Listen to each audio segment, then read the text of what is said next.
Let's meet the starting lineups in this afternoon's ball game. First for the visiting Redbirds and manager Ben Johnson. Edmundo Sosa will lead off. He is at second base. Drew Robinson is the third baseman, and he'll bat second. Ronel Ravelo is at first base. He'll bat third. Tyler O'Neill is in left field, and he'll bat cleanup. Adolis Garcia is the right fielder. He bats fifth. Lane Thomas is in center field, hitting sixth. Joe Hudson will catch and bat seventh. Kramer Robertson is the shortstop. He'll bat eighth. And hitting ninth, it is the left-hander Genesis Cabrera, 2-3 with an ERA of 6.35.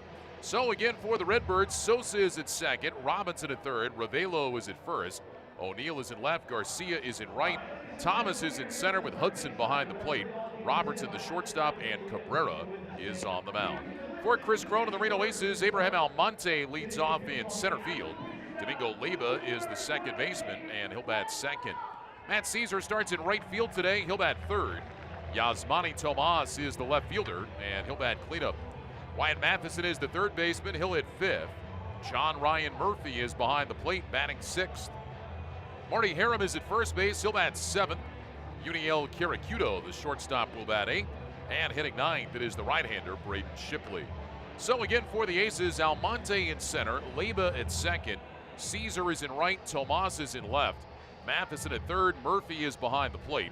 Harum is at first, Kirakudo is the shortstop, and Braden Shipley is on the mound. For Shipley, this will be his 17th appearance and 7th start, 1-2 with a 9.86 ERA.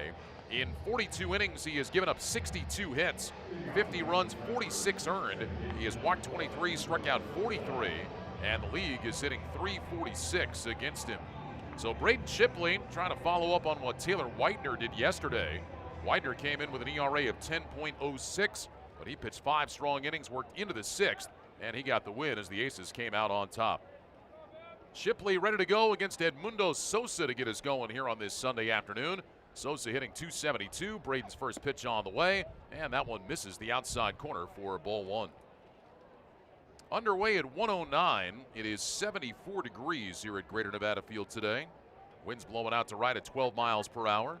Here's the windup and the 1-0 to the plate. Fastball hit high and deep to right center field, way back towards the fence, and that ball is going to be caught. Caesar on the run, makes the catch on the track. Boy, Edmundo Sosa got into that one, drove it high and deep into right center, and Caesar on a dead sprint from right field, angling back into his right, able to run that one down. That is a nice play by Matt Caesar. He had to cover a lot of ground. Sosa is retired for out number one, and that'll bring up the third baseman, Drew Robinson. Robinson hitting at .251, 5 homers and 25 batted in. 1 for 4 with a run scored last night. He's been all over the diamond so far in this series. Left-handed batter steps in. Shipley set to go to work.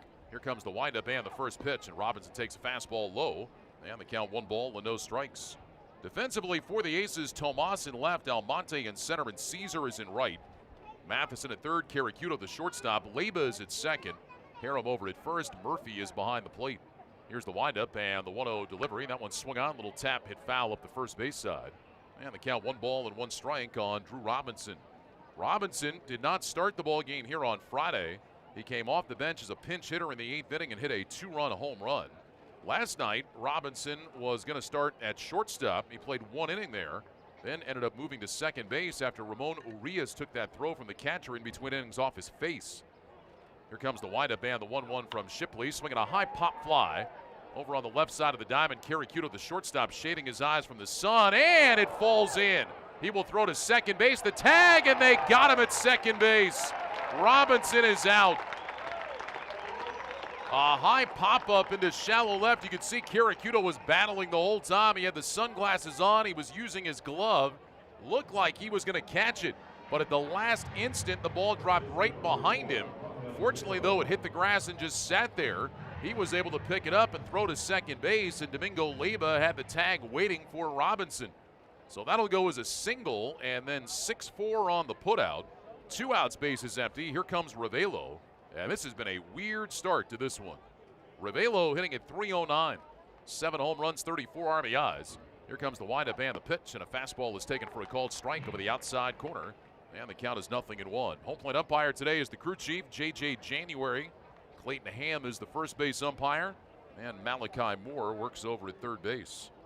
Here's the 0-1. Ravelo takes inside. And the count 1 ball and 1 strike. So a ball hit by Sosa that off the bat looked like it was destined to get into the alley, if not over the fence. Caught by Caesar racing over near the 424 sign. And then a pop-up that falls in for a hit. But Robinson out trying to go to second. Here's the 1-1 line drive down the left field line. That's a base hit. That's going to be extra bases. That ball going to the base of the fence. Around first, Ravelo heading for second base. And he will just jog in with a double.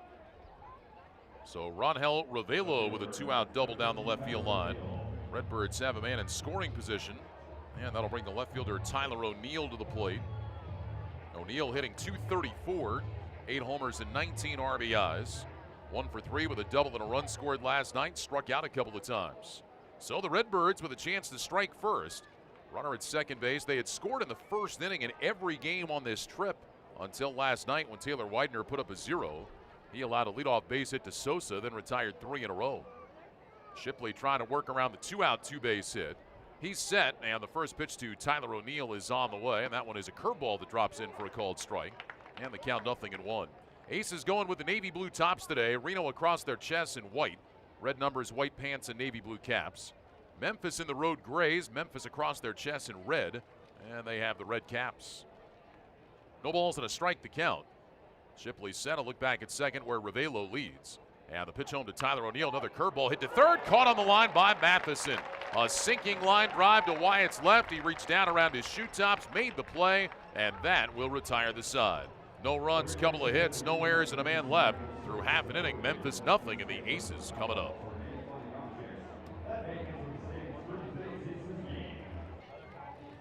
Redbirds get a couple of hits but don't score in the top of the first inning. Now the Aces coming up against the left-hander Genesis Cabrera. He is making his 10th appearance and 8th start. 2-3 with a 6.35 ERA. In 39 2/3 innings, he has given up 43 hits. 28 runs, they are all earned. He has walked 19, struck out 39, and the league is batting .269 against him. Cabrera expected to throw right around 90 pitches in the ball game today. It was interesting, Memphis actually listed 2 pitchers. They said that Cabrera was going to start in the ball game today, and then had another pitcher listed to piggyback. They listed Anthony Shue, and we thought maybe Cabrera was only going to go 2 or 3 innings, but he's going to go 90 pitches. They're going to put Shue in the ball game because he got knocked out in the first inning the other night in his start, and so he's going to work out of the bullpen today. Cabrera into the windup. First pitch on the way to Abraham Almonte, and a fastball is taken outside for ball 1. Almonte hitting at .250. 7 home runs, 27 RBIs. Home run number 7 came last night. 2-run shot in the 4th inning. Here's the windup by Cabrera, and the 1-0, and a fastball is taken for a called strike over the outside corner. And the count now 1 ball and 1 strike. Cabrera, fastball, curveball, slider, and a changeup. He'll top out around 94 with that fastball, maybe even a little bit more. Here's the windup and the 1-1 to the plate. That fastball misses down below the knees at 94 miles an hour. And the count 2 balls and 1 strike. Cabrera's had a couple of outings this year in the big leagues. Didn't go all that well, though, with St. Louis. 2 balls and 1 strike. Here's the turn, the kick, and the lefty's pitch on the way. And Almonte swings and pops it up foul out of play to the right. And it's now 2 balls and 2 strikes. Defensively for the Redbirds today, O'Neill is in left, Thomas in center, and Garcia in right. Robinson at third, Robertson at shortstop, Sosa at second, Ravelo at first. Hudson is behind the plates. 2 balls and 2 strikes the count. Here comes the windup, and Cabrera delivers. The pitch is swung on, little pop fly, shallow right. Garcia jogging in. That ball is going to be dropped by the second baseman, Sosa, trying to make an over-the-shoulder catch. And Almonte is safe at first base. Just a little pop fly into shallow right. Garcia coming in, Sosa going out. He reached out and couldn't quite squeeze it, trying to make the over-the-shoulder catch. And Abraham Almonte gets himself a base hit. And that'll bring the second baseman, Domingo Leyba, to the plate. Sosa was looking up into the blue sky after that ball dropped. I wonder if he lost that one a little bit. Running back into the outfield. Had it in his glove momentarily, but it just didn't stick, and he's still looking up there at the sky as he goes back to his position at second base. And that'll bring up Leyba, hitting at .295. 10 home runs, 39 RBIs. Cabrera works out of the stretch for the first time. And the pitch on the way to Domingo is a fastball taken high. And the count 1 ball and no strikes. I'll mention that Cabrera has had a couple of appearances in the big leagues this year with St. Louis. Made his major league debut on the 29th of May in Philadelphia. Allowed 5 runs on 5 hits in 3 2/3 innings. Walked a couple, struck out 5. Set now for the 1-0 pitch. And he delivers home to Leyba. That's swung on. There's a high pop fly into center field. Coming on for it is Thomas. Let's see if he sees it. Garcia from right, and it's going to be Thomas, the center fielder, who makes the catch. So Thomas had it all the way, and he retires Domingo Leyba 1 down. And that'll bring up the right fielder, Matt Caesar. Cabrera got one more chance Tuesday against Cincinnati, but he allowed 4 runs on 8 hits in 4 2/3 innings. Didn't strike anybody out. And there was some concern that maybe he was tipping his pitches in that start. But here he is back in the Pacific Coast League, looking for his 3rd win of the season. Here's Matt Caesar, a .342 batter, 5 homers, 17 batted in. Cabrera at the belt and delivers. The first pitch to Caesar is a curveball that's in there for a called strike. And the count 0-1. Matt did not play until late last night, coming on defensively in the 9th inning. Caesar has been swinging the bat well, .367 average in his last 8 games.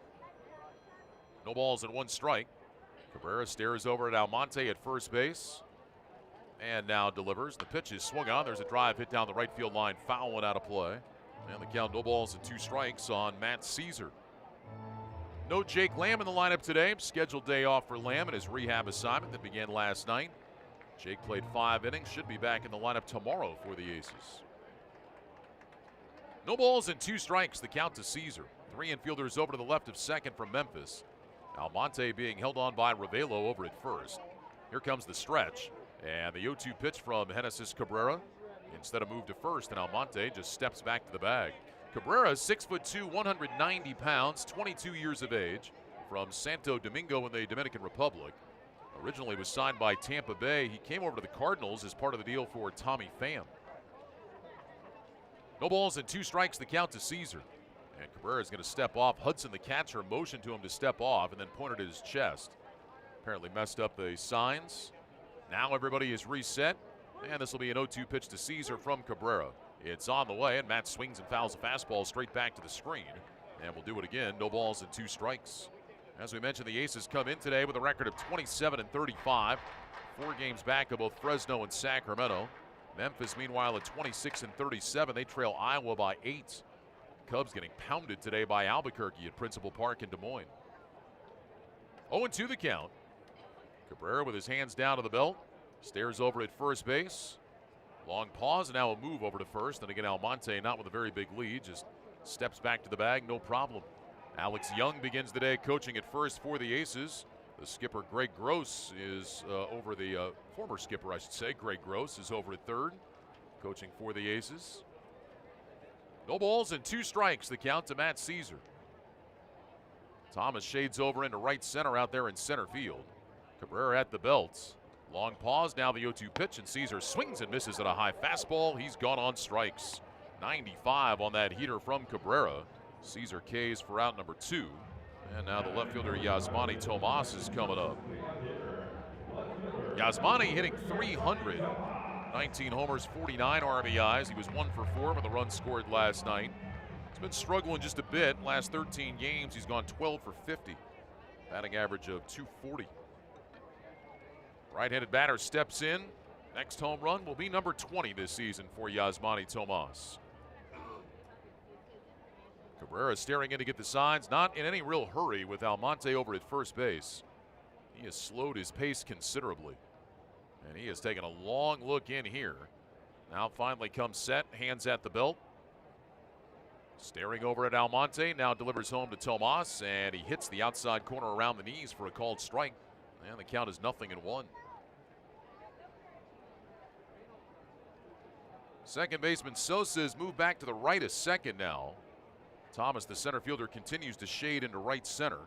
Corner outfielders play straight away. Here comes the stretch by Cabrera. Target set up inside.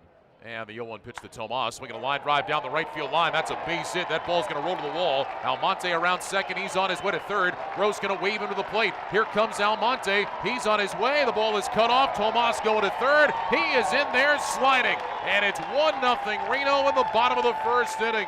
RBI number 50 for Yasmani Tomas, and the Aces take the early lead on Memphis. Well, that ball hit down the right field line, rolled right to the base of the fence, and then just sat there. So that gave Almonte time to come all the way around to score, and gave Yasmani Tomas a chance to motor around to third base with a triple. And that'll bring up Wyatt Matheson now.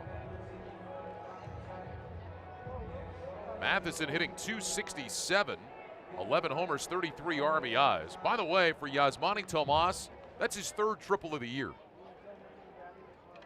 Now Matheson. Cabrera will continue out of the stretch. And here comes the first pitch, and Wyatt takes in there at the belt for a called strike. And the count is 0-1. Well, normally triples in this ballpark, you see him go into right center. But that one right down the line, and as I said, it just rolled to the wall and sat there. There was no carom at all. And so Yasmani Tomas with triple number 3. No balls and 1 strike, the counts. Here comes the stretch by Cabrera and the pitch. And Matheson swings at a curveball, fouls it straight back to the screen. And very quickly, the count, no balls and 2 strikes. Matheson last night was 1 for 3, struck out a couple of times. He also walked and scored a run in addition to his single. He has been hot as of late, looking for a 2-out knock here. Trying to make it a crooked number for the Aces here in this bottom of the first inning. No balls and 2 strikes. Cabrera ready at the belt. Long pause by the lefty, now the pitch, and Matheson takes a fastball too high. And the count 1 ball and 2 strikes. Yasmani Tomas last season had 4 triples with the Aces. So he has 7 triples in his Aces career. In the rest of his baseball career combined, he has 5. 1 ball and 2 strikes. Here comes the stretch and the pitch, and that's swung out and missed. High fastball, Matheson goes down on strikes, and that will end the inning. 1 run on 2 hits, no errors, and 1 man left on base. We played 1. Aces lead Memphis by a score of 1-0.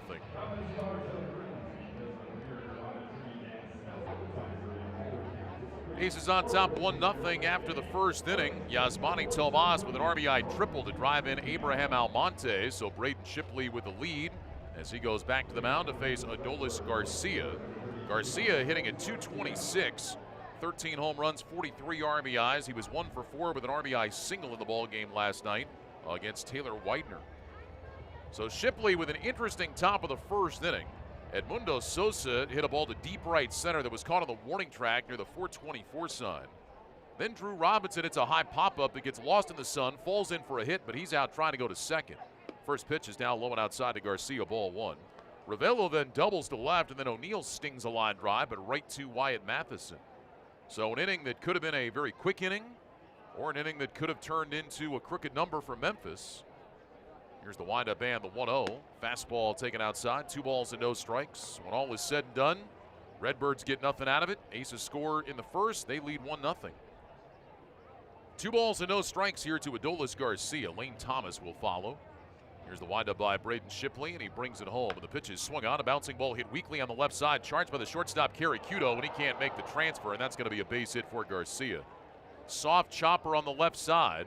Too far to Matheson's left for him to cut it off. Caracuto with a do-or-die play, much like he had last night on the ball that Sosa hit in the 7th inning. And it'll be a base hit for Adolis Garcia. That'll bring Lane Thomas to the plate. By the way, that ball that Sosa hit last night originally scored an error on Caracuto, was changed, and correctly so, to a base hit after the ball game. And that's the same play there, which Garcia is given a base hit. So the leadoff man is aboard. Here comes Lane Thomas, the center fielder. Thomas hitting at .252. A couple of home runs, 21 RBIs, and a throw to first will send Garcia sprawling back to the bag. Thomas last night was 0 for 3 with a sacrifice fly in the ball game. Shipley now will be looking for that ground ball. Maybe one hit a little bit harder that the Aces can turn 2 on. Shipley sidearms a throw to first, and Garcia goes diving back. He's got 4 steals in 8 attempts this year. Had a steal of second base in the 4th inning last night off Widener and Joseph. Lane Thomas, right-handed batter. Matheson about even with the bag at third. Middle infield plays deep. Shipley peeks over at first base, brings his hand set chest high. And the first pitch to Lane Thomas is on the way, and that's a curveball that drops in for a called strike. And the count is 0-1. Shipley with the fastball, the curveball, and the changeup. Ahead, no balls and 1 strike to Lane Thomas. Harum holding on Garcia as he leads at first. Now Shipley with the stretch and the 0-1 to the plate. Fastball swinging a foul straight back into the screen. And the count, no balls and 2 strikes. Shipley beginning this season pitching out of the Aces bullpen. Made the transition to the starting rotation, which of course is where he was drafted. First round pick coming out of the University of Nevada. Last year began the year as a starter, then after a stint in the big leagues, worked out of the bullpen the rest of the year. Shipley actually had a save in Memphis last year. No balls and 2 strikes. Here comes the pitch, and that one is a fastball taken low and inside.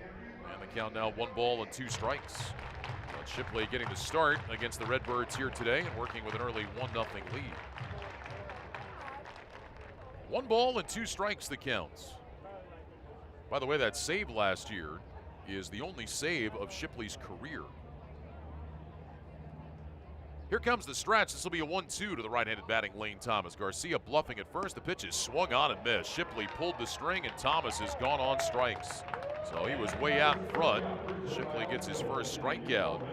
And with 1 down, that'll bring up the catcher, Joe Hudson. Hudson hitting .214, 5 home runs and 11 RBIs. Hudson playing in his 25th game of the season for Memphis.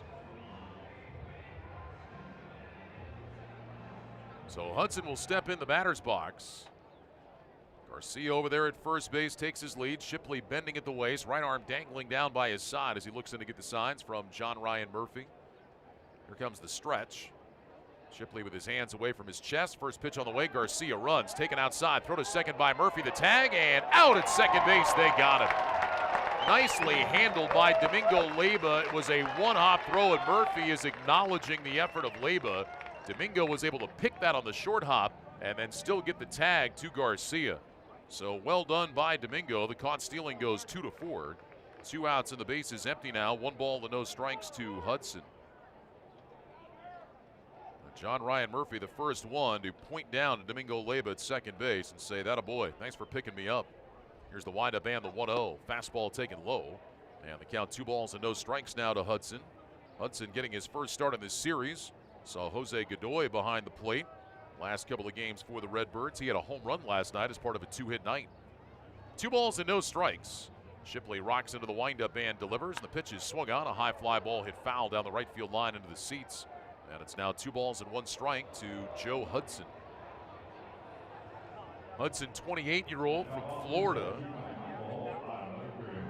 Was in the Angels system last year. Spent some time at Salt Lake. He was also in the International League for a spell at AAA Louisville. 2 balls and 1 strike. Here's the windup by Shipley in the pitch, and Hudson takes a fastball just off the plate outside. And the count 3 balls and 1 strike. Some of the umpires in the stands wanted that one, but J.J. January, the actual home plate umpire, says nope, it's off the plate. So 3 balls and 1 strike the count. Shipley peering in to get the sign from John Ryan Murphy. Here's the turn, the kick, and the pitch, and that one is taken high and outside for ball 4. So Hudson walks. And a 2-out base runner here for the Redbirds. That'll bring the shortstop Kramer Robertson to the plate. Robertson just joined the ball club yesterday and was pressed into service when Ramon Urias took that throw in between innings off his face. Urias suffering a bad cut. No other information available beyond that, but had a big cut under his eye and ended up having to go to the hospital last night. Here's Kramer Robertson hitting at .182 this season with Memphis. A home run and 3 RBIs. Shipley's first pitch is way outside. And the count 1 ball and no strikes. No DL for Urias at least yet, but you figure that's probably coming. But no transaction made involving him today. 1 ball and no strikes. Here comes the stretch and the pitch. Swinging a ground ball pulled inside the bag at third down the left field line. Hudson hits the bag at second. He's going to continue on to third. Tomas up with it. His throw coming into second base. Robertson dives in there safely. He's got a double. And runners at second and third for the pitcher Cabrera. So Kramer Robertson, a ground ball inside the third base bag. And now Cabrera will have a chance to help himself.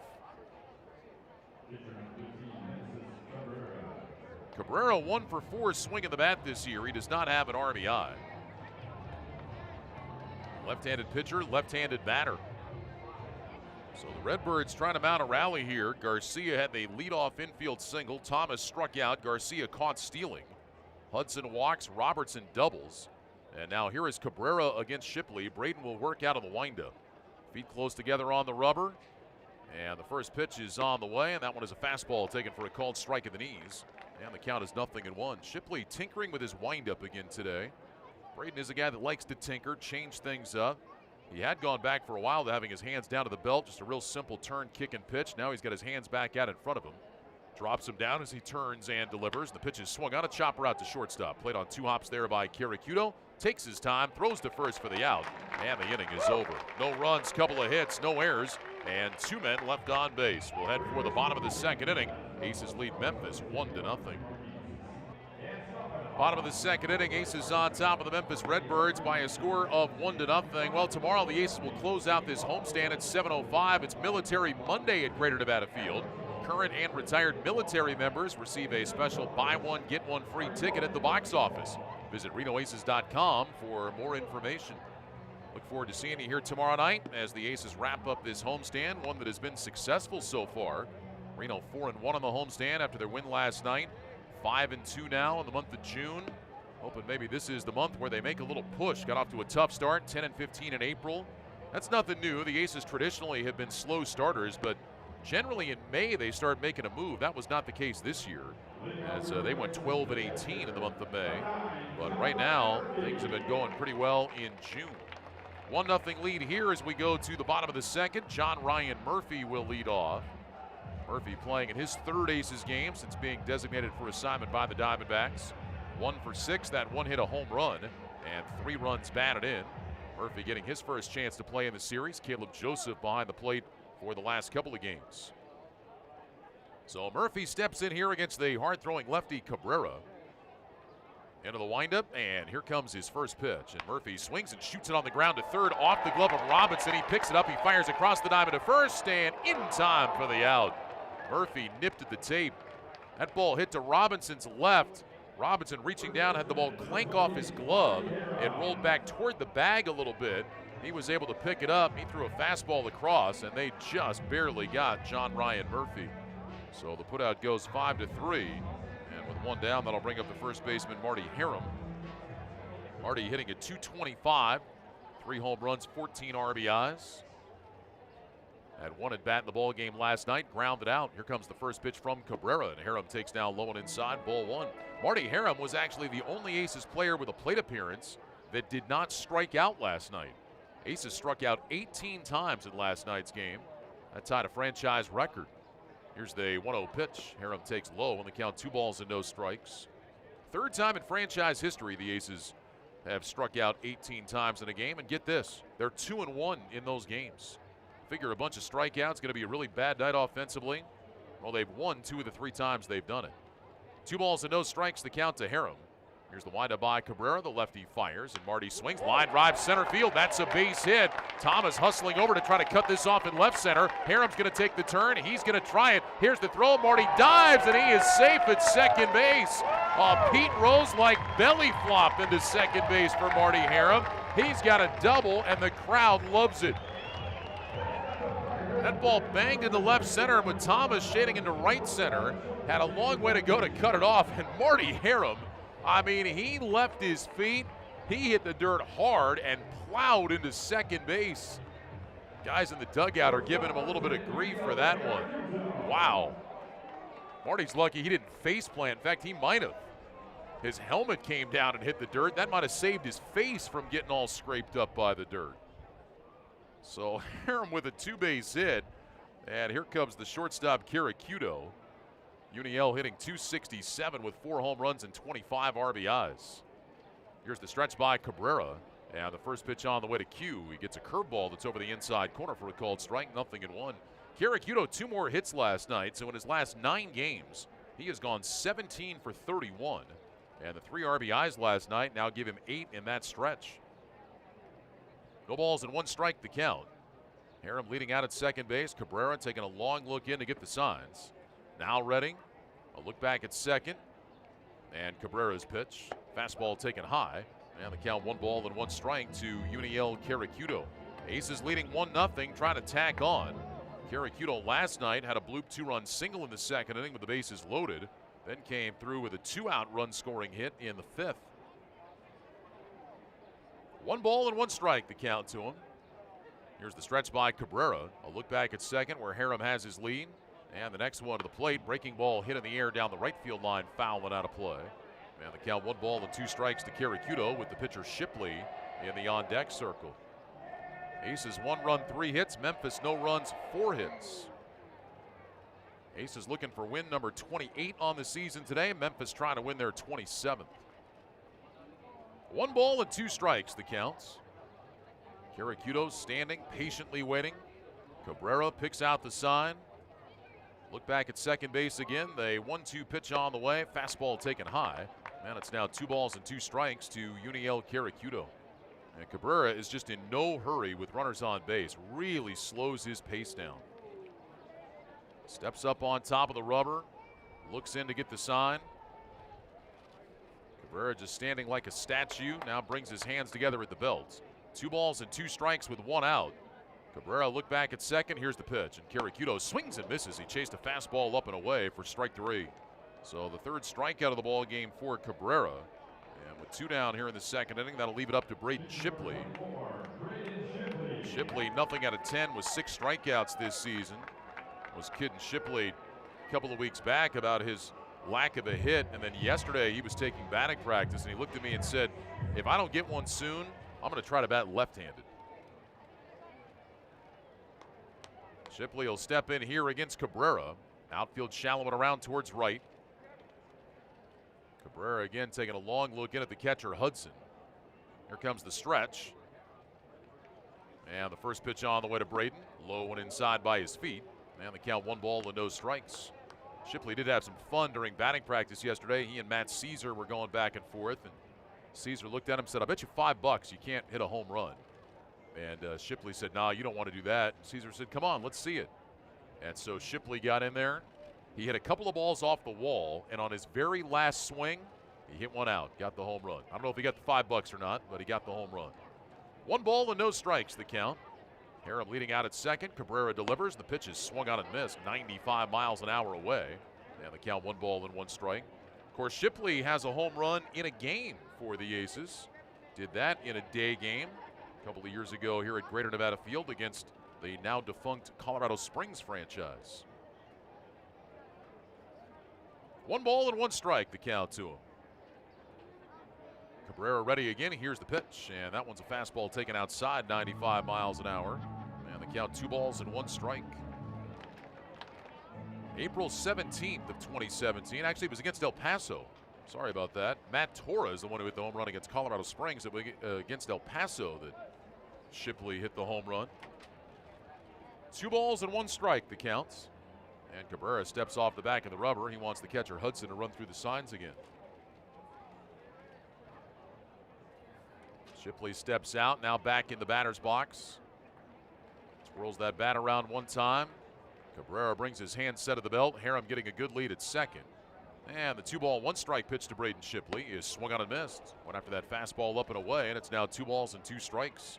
Well, that fastball up has been enticing to the Aces so far today. Caesar swung through an elevated fastball. Matheson swung through an elevated fastball. Just saw Caracudo do it, and now Shipley.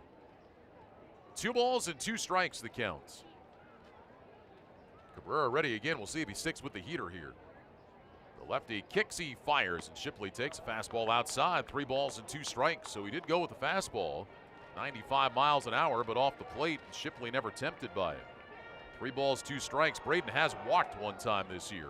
Almonte is in the on-deck circle. 1-0 Reno, last of the second inning. Runner at second base with 2 down. Hudson going through the sequence of signs. Cabrera is ready.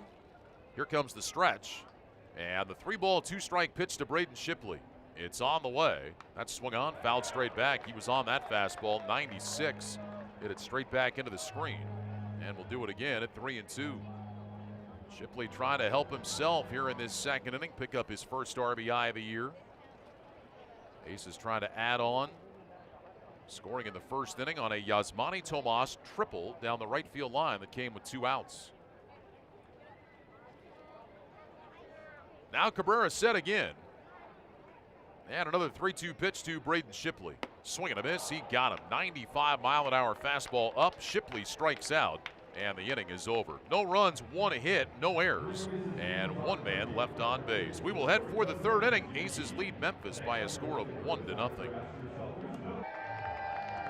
Now, Aces fans, mark your calendars for Saturday, June 22nd. It's Archie's Super Team birthday party. The Aces are celebrating with an Archie Bradley Super Team bobblehead giveaway for the first 1,000 fans. There will also be the opportunity to meet mascots from other teams, Super Team character appearances, specialty food items, and more. You can log on to RenoAces.com, get your tickets, and find out more information. Braden Shipley battled against Genesis Cabrera, but he struck out to end the bottom of the second inning. So he will go back to work now here in the third, still leading 1-0. And it'll be the second time through the order, beginning with Edmundo Sosa. Sosa had a high drive to right center leading off the ball game that looked like it was destined to be an extra base hit, but Matt Caesar came tearing over from right field. And out there to the right of the 424 sign, made an all-out running grab. So Sosa nothing for one as he steps in. 5 for 11 in the series against the Aces. Shipley looking in to get the sign from John Ryan Murphy. Here comes the windup and the first pitch. And Sosa swings. There's a high drive hit to right. Caesar going back on it. Edge of the track. Now comes in a step and he makes the catch. So Sosa again going the opposite way. But that fly ball just dies right at the base of the track. One pitch and one out. That'll bring the third baseman Drew Robinson to the plate. For whatever reason, it doesn't feel like the ball is carrying nearly as well to right field here the last couple of days. And I don't know if it's just a crosswind that is helping knock the ball down or what. But we get so used to seeing balls fly out of here to right, especially in day games. And the last couple of days, we've seen more balls dive and sail out of here. Here's the windup. First pitch on the way to Drew Robinson. He takes a fastball too low, ball one.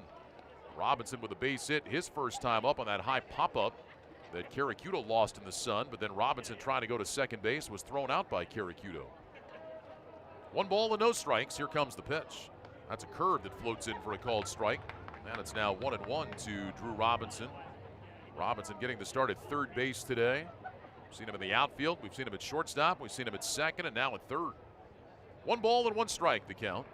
Here's the windup by Shipley and the delivery to the plate. Swinging a tap hit foul behind home. Looked like the changeup that time. And the count 1-2. Mentioned the other night that Drew Robinson had a home run, a game-winning home run for the Round Rock Express against Shipley a couple of years ago at the Dell Diamond. A game when Shipley lost 4-3 just by giving up solo home runs. And Robinson got him late in that ball game. Here's the windup and the 1-2 pitch to the plate. Curveball that bounces up there.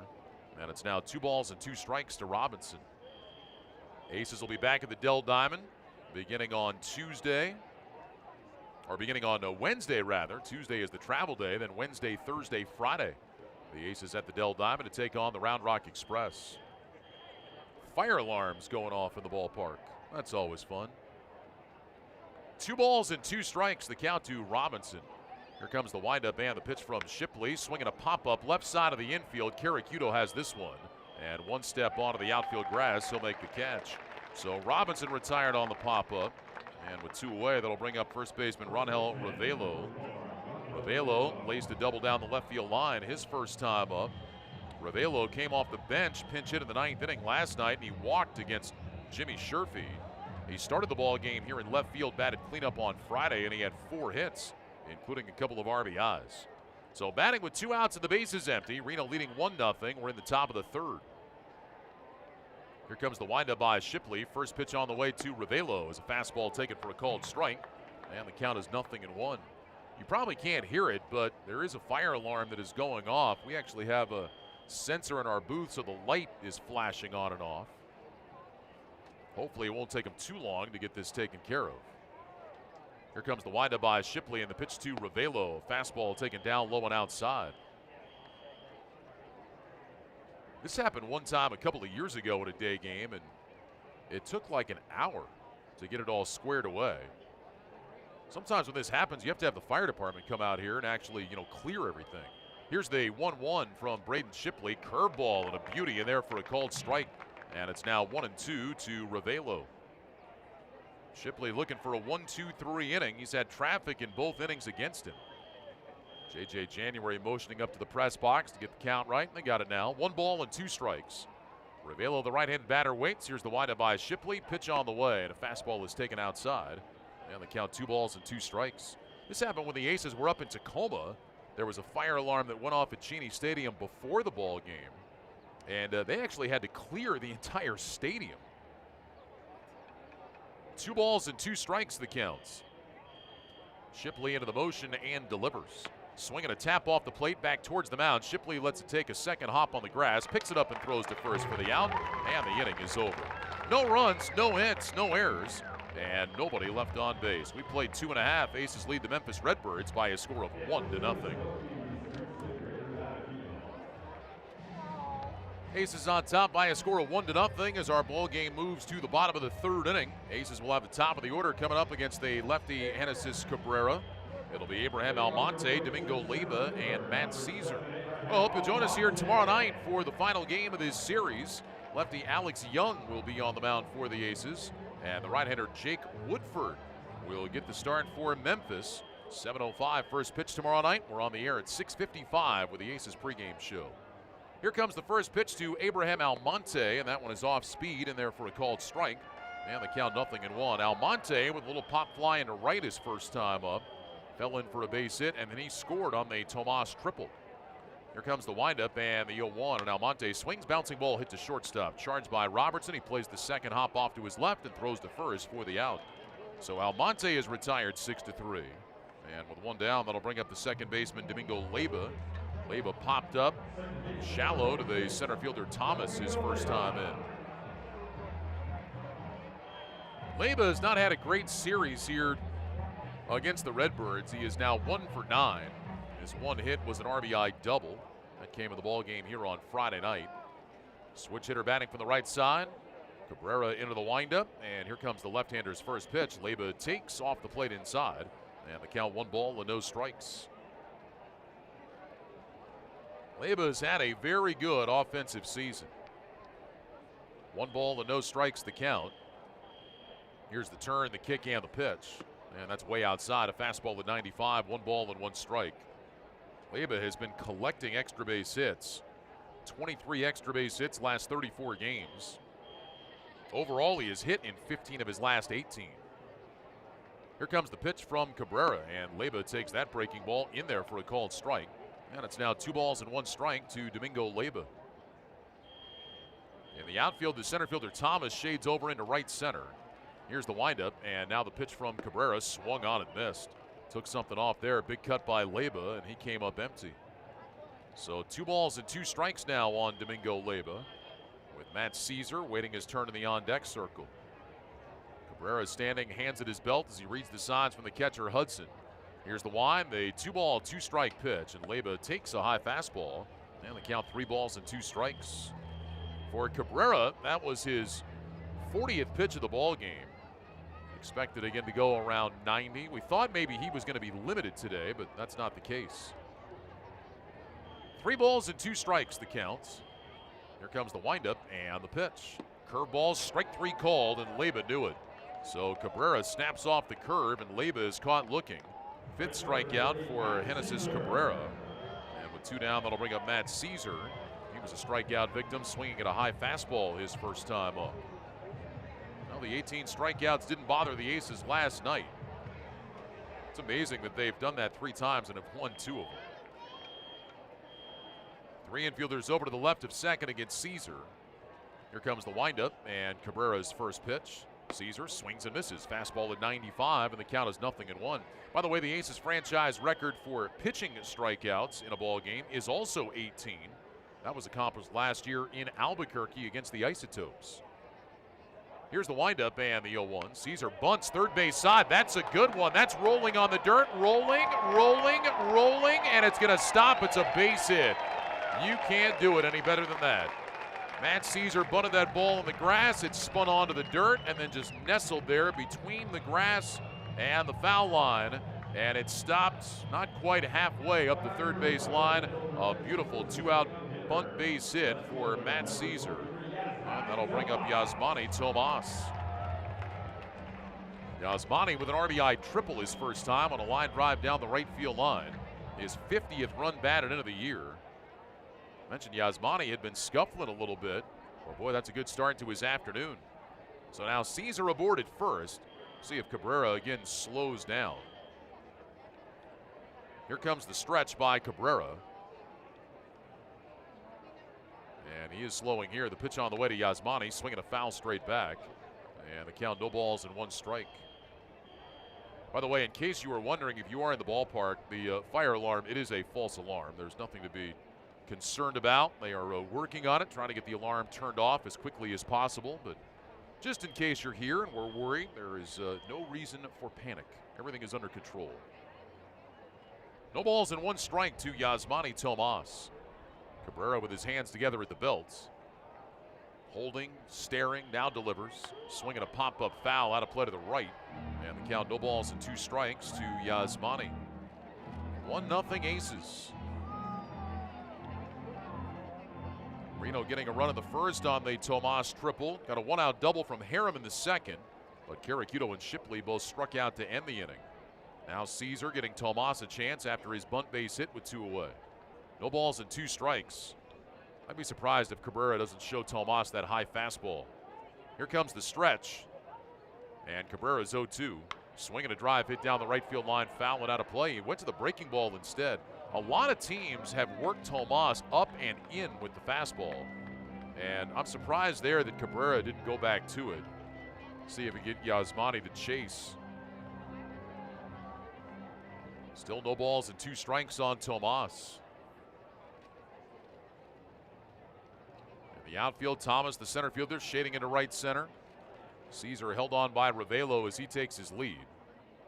Cabrera staring in. Now brings his hands together at the belt. Hudson moving towards the inside corner. And here's the 0-2 pitch. There's the fastball high and inside. And the count, 1 ball and 2 strikes, 96. But maybe a little bit higher than Cabrera wanted it, out of that chase zone, so to speak. And Yasmani held up. 1 ball and 2 strikes. Caesar again inching away from the bag as Cabrera picks out his side. And now the 1-2. Another high fastball up around the bill of Yasmani's helmet. And the count, 2 balls and 2 strikes. Cabrera really would like that pitch just up above the letters. That's where he would want it to see if you can get a chase. When you throw it that high, I mean, unless a hitter is just way over anxious, he's not going to go after that one. That's just up too far out of the strike zone. 2 balls and 2 strikes, the counts. Now Cabrera set at the belt again. And here's the pitch. Down low and outside. And the count, 3 balls and 2 strikes. And now Caesar will get a head start. Cabrera wants an appeal. He thinks Tomas swung. There's no way he swung, and they're refusing his appeal. J.J. January is just looking at him like, come on now. We're not going to do that. 3 balls and 2 strikes. Ravelo has moved back behind Caesar as he takes his lead. Matt, a quick conference with Cody Decker, and now Cabrera requested time. He pointed out towards the second baseman Sosa. I don't know what that was all about. Everybody ready to go now. Caesar takes his lead. Here comes the stretch by Cabrera. There goes Caesar. The 3-2 pitch is outside, ball 4. So Yasmani Tomas draws a walk. And the Aces have 2 aboard for Wyatt Matheson.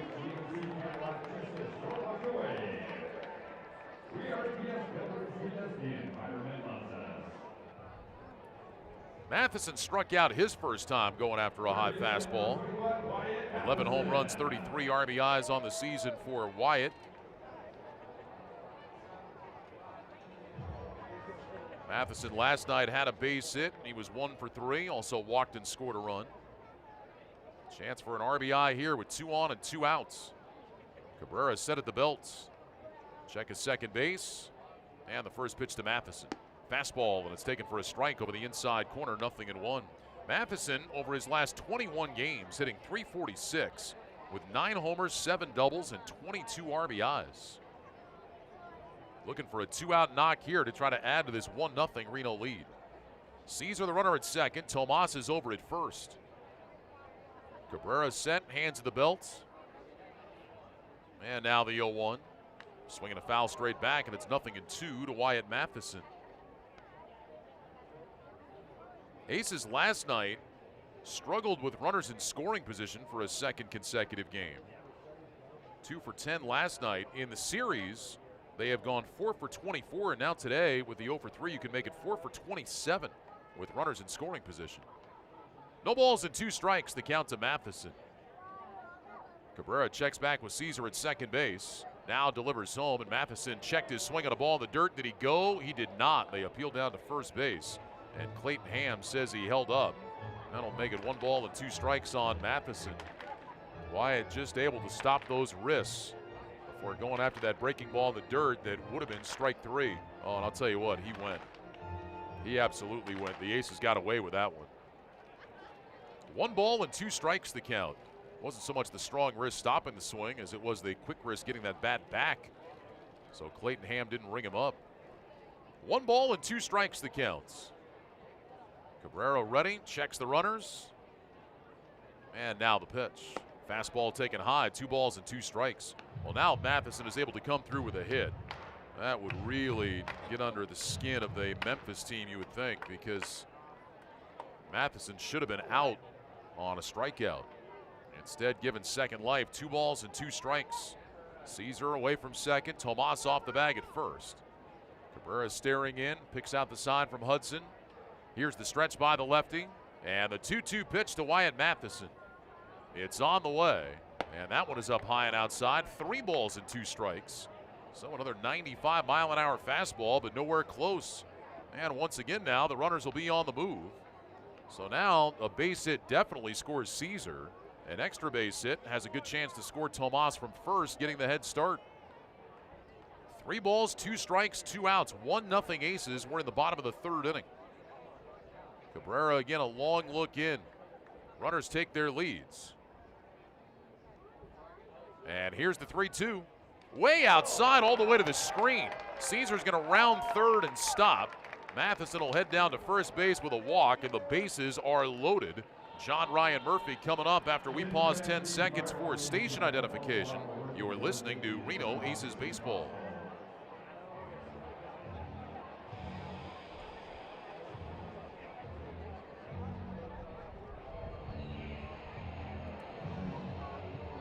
Along with Sean Fincham in our Fox Sports 630 studios, Ryan Radke with you here at Greater Nevada Field. We're in the bottom of the 3rd inning with the Aces leading by a score of 1-0. Reno has loaded the bases with 2 outs after Almonte grounded out and Leyba struck out. Caesar a bunt single, and then walks to Tomas and Matheson. And Dernier Orozco, the pitching coach, going out to the mound to have a chat with Genesis Cabrera before facing John Ryan Murphy, who grounded out to the 3rd baseman Robinson his first time up. Murphy 1 for 7 in his time with the Aces. In 25 games with the Diamondbacks this year, he batted .177 with 4 home runs and 7 RBIs. So let's see if the Aces can get that elusive hit with runners in scoring position. 0 for 3 in the ball game today, 4 for 27 as we mentioned in the series.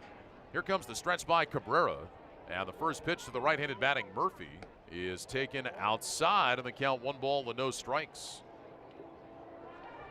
Tried to find that outside corner with a cutter, and it stayed off the plates. So 1 ball and no strikes to Murphy. The entire right side is open. 3 infielders over to the left of second.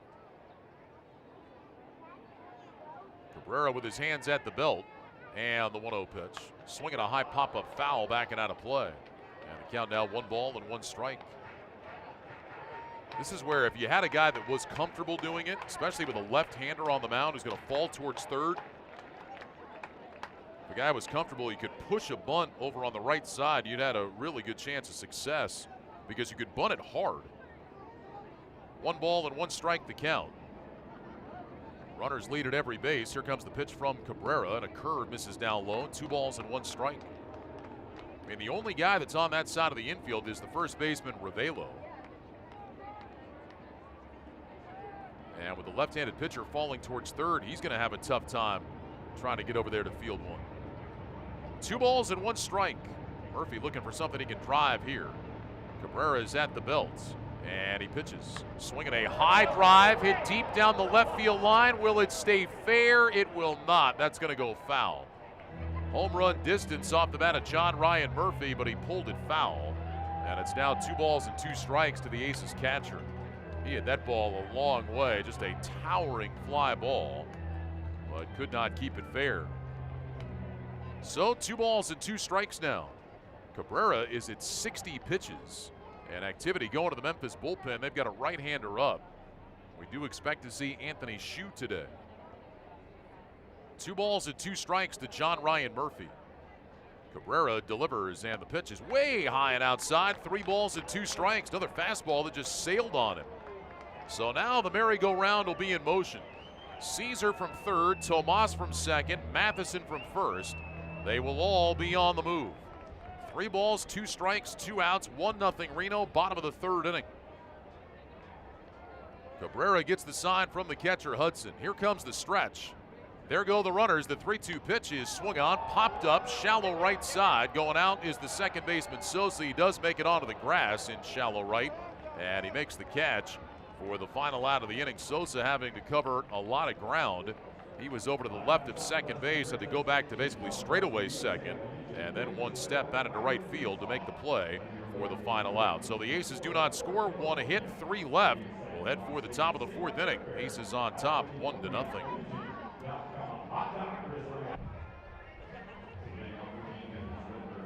Tyler O'Neill leads off for Memphis as our ball game goes to the top of the 4th inning with the Aces leading it by a score of 1-0.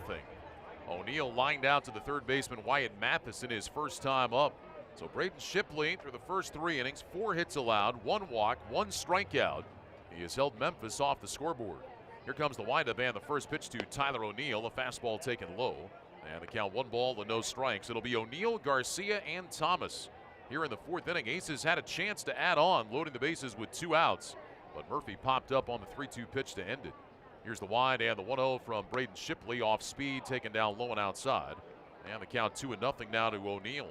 O'Neill was not in the lineup on Friday night. Last night he was 1 for 3, doubled and scored. Also struck out a couple of times, including against Stephon Creighton in the 8th inning. Creighton was outstanding last night. 2-0 pitch, swing and a miss. He went off speed again. And the count 2-1. Creighton 3 hitless shutout innings out of the bullpen last night. One of the best performances we've seen from an Aces reliever this year. Took him 32 pitches to get 9 outs, and 23 of the 32 were strikes.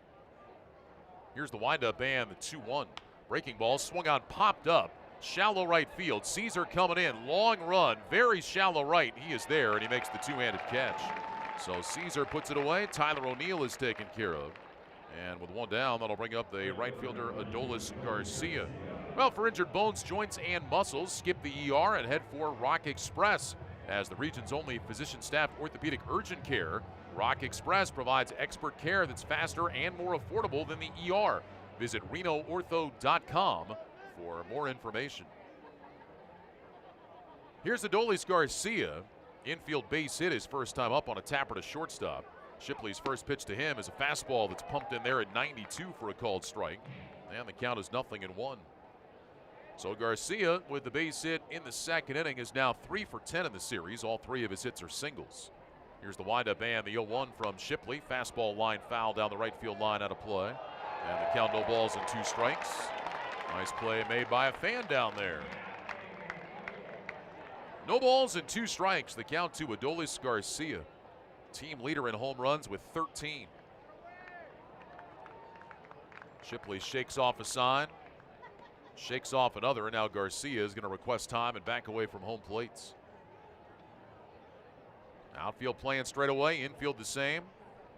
Shipley ready. Here's the windup and the 0-2 pitch to Garcia. Swung on and missed. He got him on a high fastball. Good morning, good afternoon, and good night, Adolis Garcia. Shipley strikes him out. 2nd K of the ball game for Braden Shipley. And with 2 down, that'll bring up the center fielder, Lane Thomas. That elevated fastball. We've seen Cabrera use it effectively today, and Shipley goes to it there. So now Thomas, he was a strikeout victim his first time up, going after a breaking ball that was down and away. Here's the windup by Shipley. First pitch on the way to Thomas. Fastball that misses low, and the count 1 ball and no strikes. Shipley has retired the last 6 Memphis batters that he has faced. 1-0 Reno, top of the 4th inning. Shipley operating without a net here. Here's the windup by Braden. 1-0 offering to the plate. Curve in the dirt. And the count 2 balls and no strikes. Shipley coming into play today has given up the 3rd most runs in the PCL. Taylor Widener has given up 60, and then Wes Benjamin of Nashville has given up 58. Shipley has allowed 50 this season. 2 balls and no strikes, the count to Thomas. Here's the windup. Shipley delivers, and Thomas swings. It's a high pop-up foul out of play to the right. 2 balls and a strike. You'd love to retire Thomas here if you're Shipley. Then you would get the latter third of the order coming up in the 5th inning. Taylor Widener pitched well for the Aces last night. Shipley trying to follow it up today. 2 balls and 1 strike, the counts. Here's the windup, and Braden delivers. Curveball, swinging a ground ball, hit past the mound to second. Leyba is right there. He's got it. Throws to first for the out, and the inning is over in a second consecutive 1-2-3 frame recorded by Braden Shipley. No runs, no hits, no errors, nobody left on base. We played 3.5. Aces 1, Memphis nothing.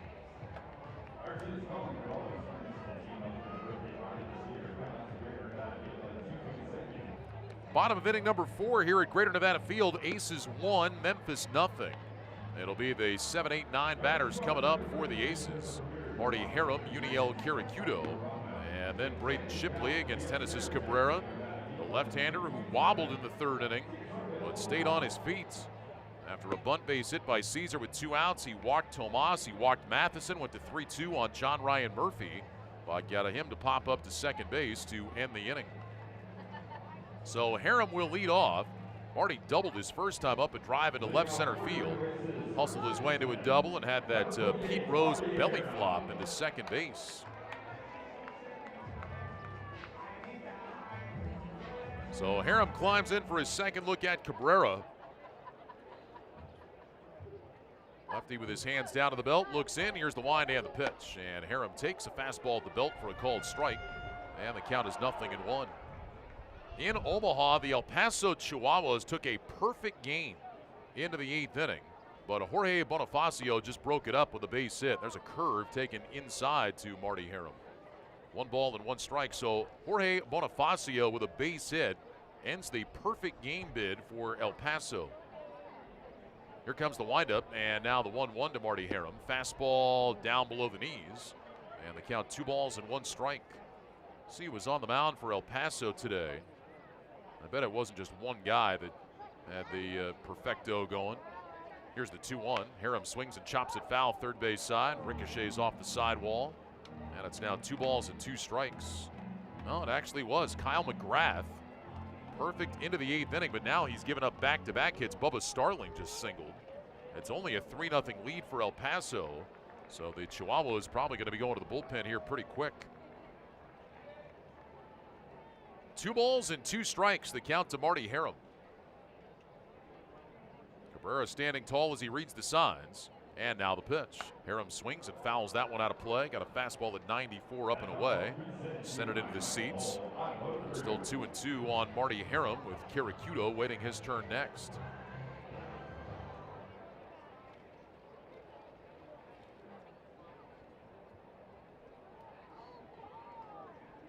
Marty waiting patiently on Cabrera. Here's the windup by the left-hander and the 2 ball, 2 strike delivery. Curveball that stays up high, and it's now 3 balls and 2 strikes. A lot of deep counts here from Genesis Cabrera today.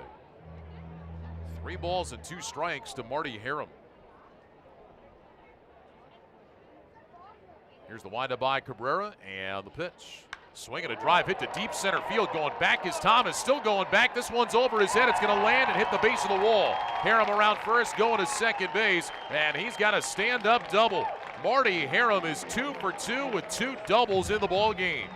And this time, no dive needed. He was able to ease into second base. Boy, that was a loud sound coming off Marty's bat.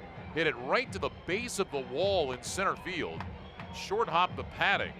And Harum is at second with nobody out, and Kirakudo coming up. Kirakudo, a strikeout victim his first time up, one of 5 strikeouts for Cabrera in the ball game. So an RBI opportunity for Q. He had 3 RBIs last night, and he's got 8 RBIs in his last 9 ball games. Switch hitter batting from the right side. Harum will lead at second base. Nobody paying a lot of attention to him. Infield is shortened up, almost like they think Kirakudo is going to bunt. If he bunts, it's for a base hit. Here's the stretch and the pitch, and that's way outside ball 1. I mean, There's no way Kiriakuto's going to sacrifice here, not with a pitcher on deck. But the second baseman Sosa had shortened up. Third baseman Robinson had walked up near the cut of the grass. Same for the first baseman Ravello. 1 ball and no strikes, the counts. Here's the stretch by Cabrera. Check a second by the southpaw. Now the 1-0. That's swung on, fouled back up over our heads. And the count now 1 ball and 1 strike. That one rattling back down into the seats below. Ball is still loose down there. And the youngster gets it. Well done. 1 ball and 1 strike. The count to Yuniel Kiriakuto. 25 RBIs on the season for him. Neither one of his RBI hits yesterday was hit all that hard. He just found green grass. Here's Cabrera with the 1-1. Kiriakuto swings. Line drive, center field, base hit. Harum coming to third. He's going to get the stop sign. Thomas throws it back in. It's cut off by Ravello. And there's runners at first and third with nobody out. So Yuniel Kiriakuto with a line drive up over the head of the second baseman Sosa. And runners at first and third. And here comes Braden Shipley. And we'll see what the play is here. Would guess that Shipley is going to try to bunt, try to get Kiriakuto into scoring position at the very least, but we'll see. Shipley does not have a successful sacrifice this year. He is 0 for 11 with 7 strikeouts. Braden battled his first time against Cabrera, got the count to 3-2 before finally striking out on a mid-90s fastball. Third baseman Robinson up on the cut of the grass. Ravello holding Kiriakuto at first. Here's Cabrera's pitch. Shipley squares, and he bunts it in the air. That's caught by the first baseman Ravello in foul territory, and the runners have to get back. And Shipley, really frustrated, bangs his bat against his spikes as he walks back to the third base dugouts. So not productive there. As Shipley pops it up to Ravello. And with 1 out, that'll bring up Abraham Almonte. Almonte 1 for 2, singled and scored in the first inning. Had the home run last night. One night after the Aces had their home run streak snapped. They had hit a home run in 25 straight games before going homerless on Friday. Almonte maybe starting a new streak last night with his 2-run home run to left. Here's Genesis Cabrera's first pitch to Almonte, batting from the right side, and he takes inside. 1 ball and no strikes. Almonte's home run to left field came batting left-handed last night. Home run number 7 on the season. Aces now with 108 home runs. That's the 3rd most in the PCL. They'll see the team that is just ahead of them, Round Rock, on the next trip. Here's Cabrera's 1-0 pitch to Almonte. He kicks and fires, and a curve is a little bit low. And the count 2 balls and no strikes. Aces led the PCL in the month of May with 57 home runs. They have hit 16 so far here in the month of June. 2 balls and no strikes, the count to Almonte. Infield is in, and now we're going to get a visit to the mound. Hudson is going to jog out and talk to Cabrera. Redbirds had activity going in the last inning in the bullpen. There is nobody throwing right now.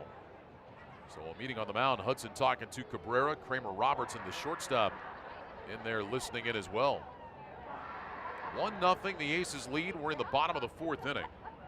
Reno 1 for 6 with runners in scoring position in the ball game. 5 for 30 in the series. 2 balls and no strikes to Abraham Almonte. He climbs back in, Cabrera back up on top. The runners take their leads. And here comes the pitch. In the dirt, and the count 3 balls and no strikes now to Almonte. Domingo Lebo waits in the on-deck circle. Wind blowing across the field now, going from right to left. That might be what's helping knock down some of those fly balls we've seen hit to right, most notably off the bat of Edmundo Sosa. 3 balls and no strikes, the count to Almonte. Kiriakuto leads at first, Harum off the bag at third. And here comes the pitch. And that's way outside, ball 4. So Almonte draws his team-leading 34th walk of the season. And the bases are loaded with 1 out for Domingo Leba.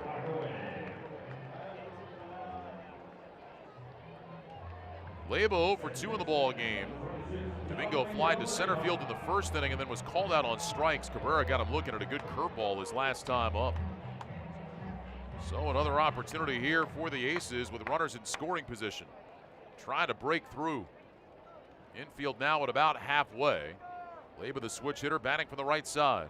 He's got 39 RBIs on the season. Here comes the stretch. And the first pitch from Cabrera. Leyba swings, high pop-up hit foul down the right side out of play. And the count, no balls and 1 strike.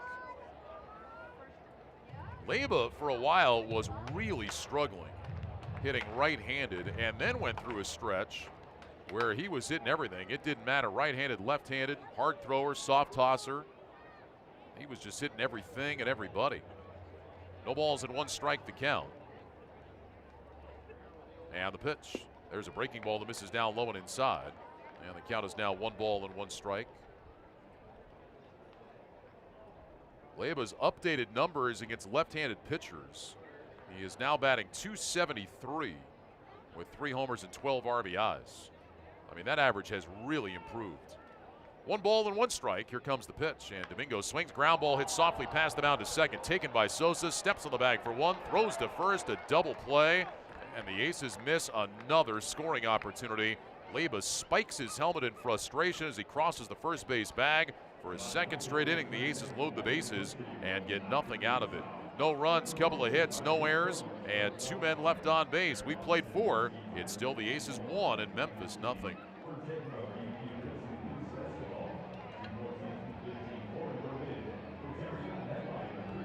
Here we go to the top of the 5th inning. Aces still holding a 1-0 lead. Latter third of the order coming up against Braden Shipley, who has retired the last 7 Memphis hitters that he has faced. They'll start with the catcher Joe Hudson, who he walked his first time up. It'll be Hudson, Robertson, and then the pitcher's spot. We'll see if Cabrera is going to hit for himself. So Hudson will lead off. Hudson a walk back in the 2nd inning, the only walk Shipley has issued so far. Braden looks in to get the sign. Here comes the windup first pitch of the 5th inning. Is a fastball that misses outside. And the count 1 ball and no strikes. So Braden Shipley so far 4 hits allowed, 1 walk, couple of strikeouts. This will be his 50th pitch of the ball game coming up. 1 ball and no strikes to the right-handed batting Hudson. Braden rocks and delivers. And that one is swung on and missed. Throw him a breaking ball. The count is now 1 ball and 1 strike. I'll take a look at what's going on around the Pacific Coast League. Mentioned that game in Omaha where El Paso took a perfect game into the bottom of the 8th inning, but Omaha broke up the perfect game. Now they're trying to rally. Here's the 1-1. That one's driven to deep right field, going back on it is Caesar. He's at the wall, and it is gone. It sails out into the bullpen for a home run. Joe Hudson, a line drive homer the other way, his 6th of the year, and it's now a 1-1 game. Well, you could just kind of feel that coming. The Aces, a couple of opportunities to add on to their lead, couldn't do it. Redbirds hit a few fly balls the opposite way that had just died. That one just a line shot off the bat of Hudson. And it gets out of here, and it's now a 1-1 contest. And that'll bring the shortstop Kramer Robertson to the plate. Robertson doubled down the left field line his first time up.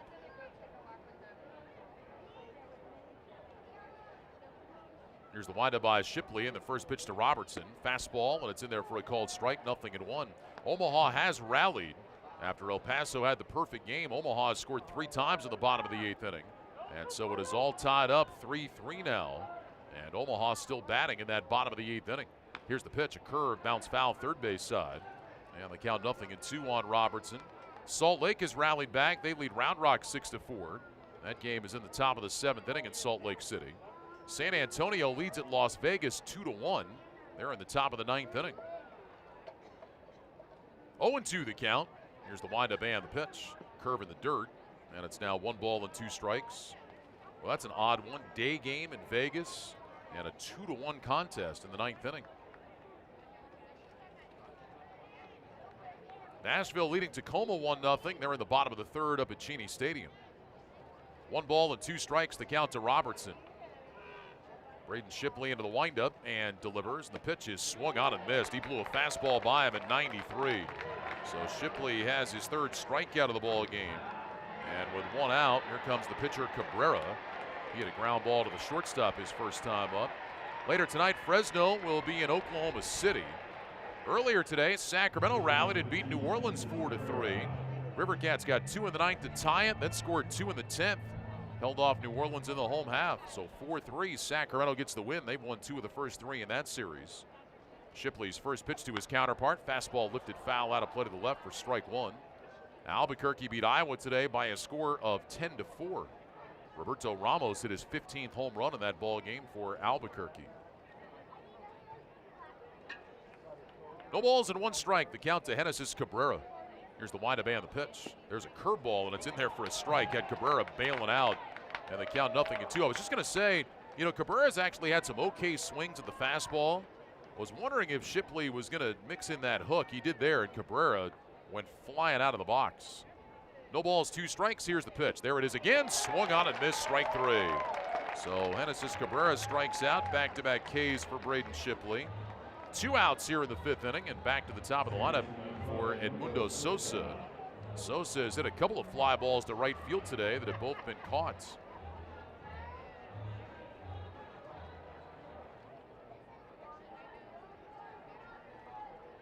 Sosa 0-2 as he steps in against Shipley. Here comes the windup and the first pitch. Fastball right down the middle for a called strike. And the count 0-1. That home run that Shipley surrendered to Joe Hudson was the 15th home run that Shipley has given up this year. Here comes the windup and the 0-1 offering. Swing and a miss. Chased the breaking ball in the dirt. And the count, no balls and 2 strikes.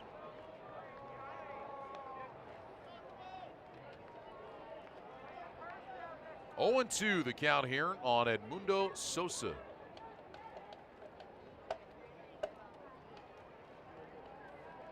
And the pitch. Fastball that misses down low and inside. John Ryan Murphy acknowledges the pitch, though, says, hey, not bad at all. 1 ball and 2 strikes. Now Shipley ready again. Here's the turn, the kick, and the 1-2. Check swing on a ball in the dirt. And no appeal. They'll say that he held up. 2 balls and 2 strikes. The 15 home runs surrendered by Shipley this year, tied for the 2nd most in the Pacific Coast League. Pat Dean of Albuquerque has given up the most with 16. Dietrich Enns of El Paso has given up 15, along with Shipley.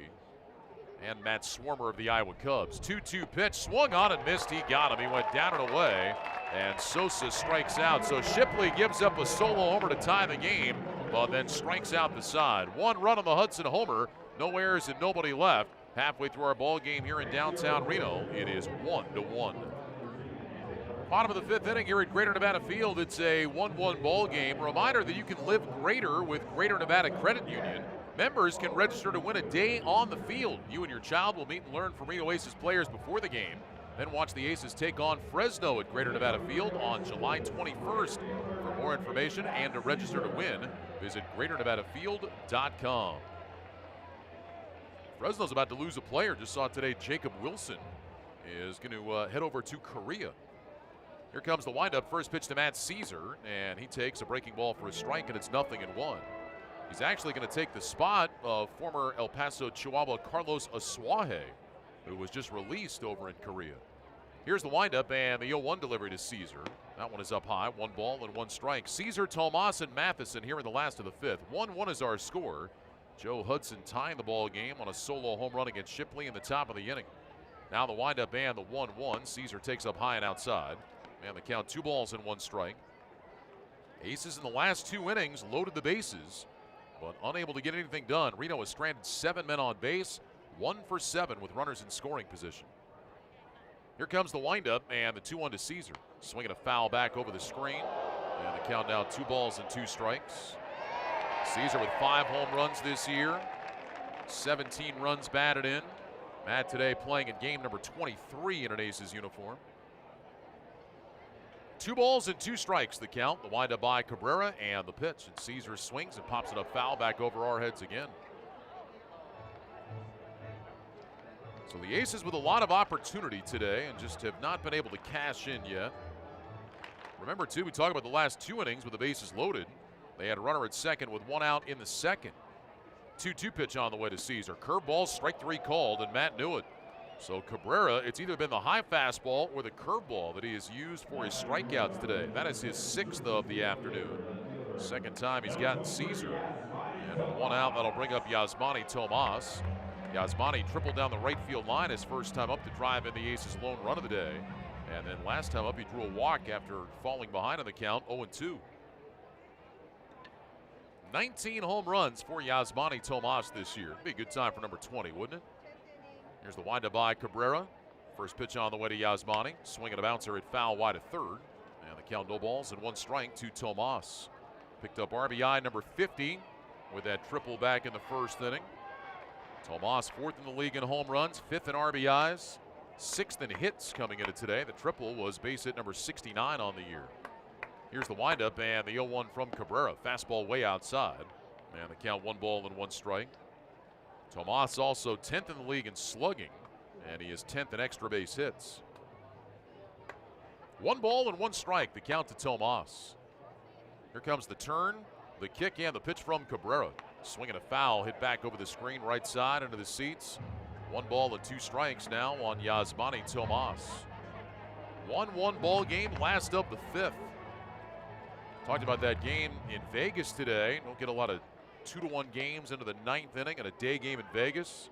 You don't get a lot of 1-1 games halfway through here in Reno in day games. Here comes Cabrera with a 1-2, and Tomas takes very high. Fastball at 96. And the count, 2 balls and 2 strikes. That high fastball has been effective for Cabrera today, but there's also been plenty of times he has just lost that out of his hand. 2 balls and 2 strikes. Cabrera ready. Here comes the windup, and now the pitch to Tomas. Curve, strike 3 called. Got him looking over the outside corner. So back-to-back hitters have taken the hook from Genesis Cabrera. 7 strikeouts in the ball game now for the Memphis left-hander. And with 2 down, that'll bring up the third baseman Wyatt Matheson. Matheson has struck out and walked in the ball game today.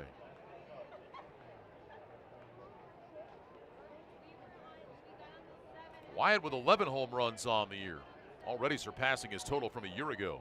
Here comes the first pitch from Cabrera, swung on and missed. Low fastball at 95, and the count 0-1. It's been the high fastball that he's gone to plenty today. That time, fastball that was at the knees, maybe even a little bit lower, 95 miles an hour, and Matheson swung through it. Here comes the windup, and the 0-1 delivery to Wyatt. Fastball too high that time, and it's now 1 ball and 1 strike. This will probably be the final inning and probably the final hitter for Cabrera. He is up over 90 pitches now. This will be number 94 on the afternoon. 1 ball and 1 strike, and it's on the way, and Matheson takes too high again. 2 balls and 1 strike to Matheson. Shipley has been far more efficient than Cabrera today, but each guy giving up just 1 run. 2 balls and a strike, and here comes the pitch. Swing and a tap hit foul over on the third base side, and it's now 2 balls and 2 strikes to Matheson. Shipley through 5 innings, just 63 pitches. And here is Cabrera at 95 now, not yet through the 5th inning. 2 balls and 2 strikes, the counts. Cabrera nods yes to the sign. Here's the turn, the kick, and the pitch to Wyatt Matheson. Breaking ball swung on and missed, strike 3, and Cabrera finishes his day by striking out the side here in the 5th inning. No runs, no hits, no errors, and nobody left on base. We're through 5. It's a 1-1 game.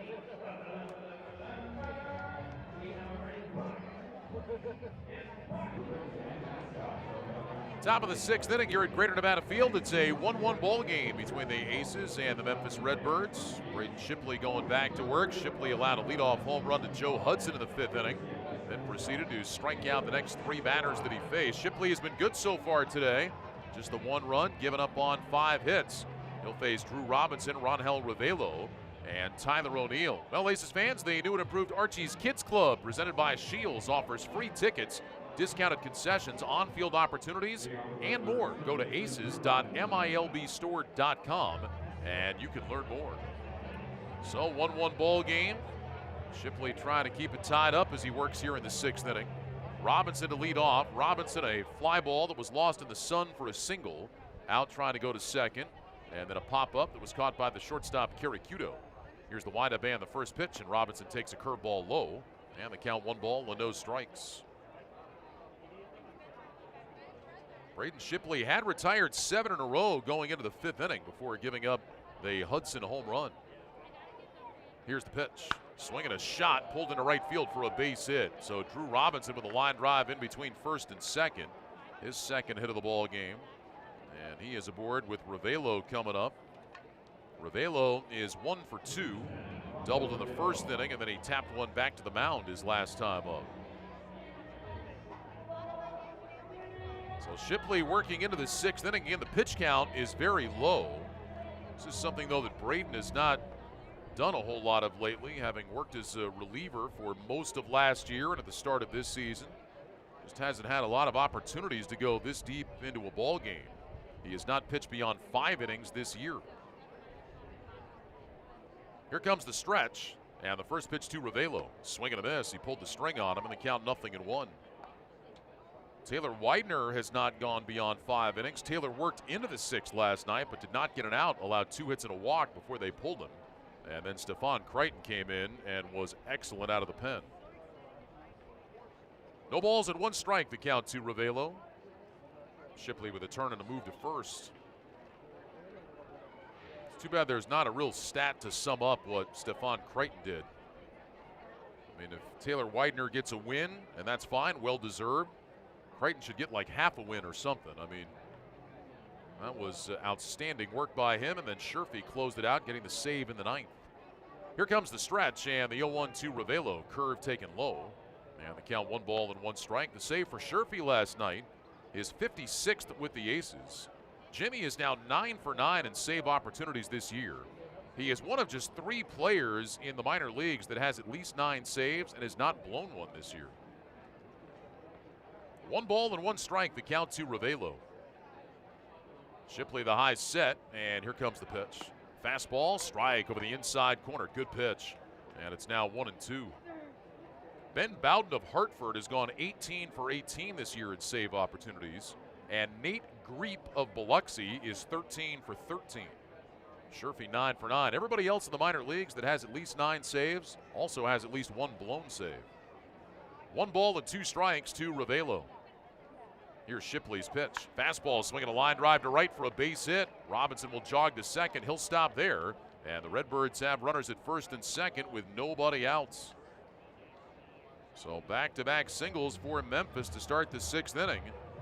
And they are poised to take the lead now with Tyler O'Neill coming to the plate. Sherfy in his Aces career is now 56 for 64. So you're saving that percentage. That's pretty good, especially in a league like this. All right, here's Tyler O'Neill now. He is lined to third. He is flied to shallow right. 2 on, nobody out. 1-1 game in the 6th inning. Shipley bending at the waist, getting the signs from John Ryan Murphy. Here comes the stretch and the first pitch. Swing and a bouncer, hit foul third base side. And the count 0-1 to Tyler O'Neill. Braden Shipley has certainly been in this position many times before. Just not a lot lately, as we mentioned, with his work out of the bullpen. But Braden facing adversity here has not gotten run support today. And trying to hang on and wiggle off the hook. No balls and a strike, the counts. Checking the runners and the pitch. Down to the dirt outside, Murphy blocks it. And the count 1 ball and 1 strike now to Tyler O'Neill. There is no activity in the Aces bullpen.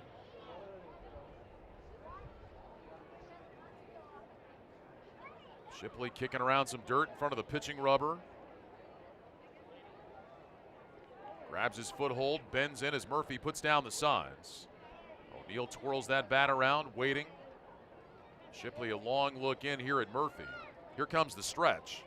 And now the 1-1 offering to Tyler O'Neill is on the way. That one is swung on and missed. He went down and away. And the count 1 ball and 2 strikes. So O'Neill going after that one, and Shipley has the advantage. Now can he put him away?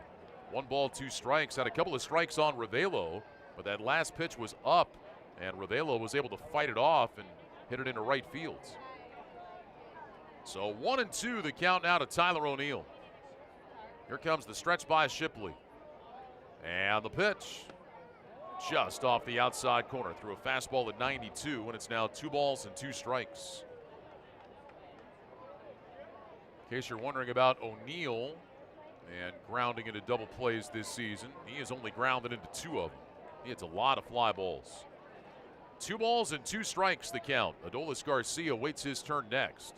Shipley picks out the sign. And the 2-2 delivery on the way. Swung on and missed. Strike 3. Waiting to see if O'Neill foul tipped it, and if he did Murphy hang on? But Braden Shipley strikes out Tyler O'Neill. That is a big first out here in the 6th inning. And that'll bring up Garcia. He struck out on 3 pitches his last time up. Garcia, an infield base hit in the 2nd inning, a soft chopper to short before the K his last time up. Strikeout number 6 in the ball game for Shipley. Now Garcia batting, 2 on, 1 out, and Shipley spins, looks the runner back to second base, and Robinson goes dancing back toward the bag.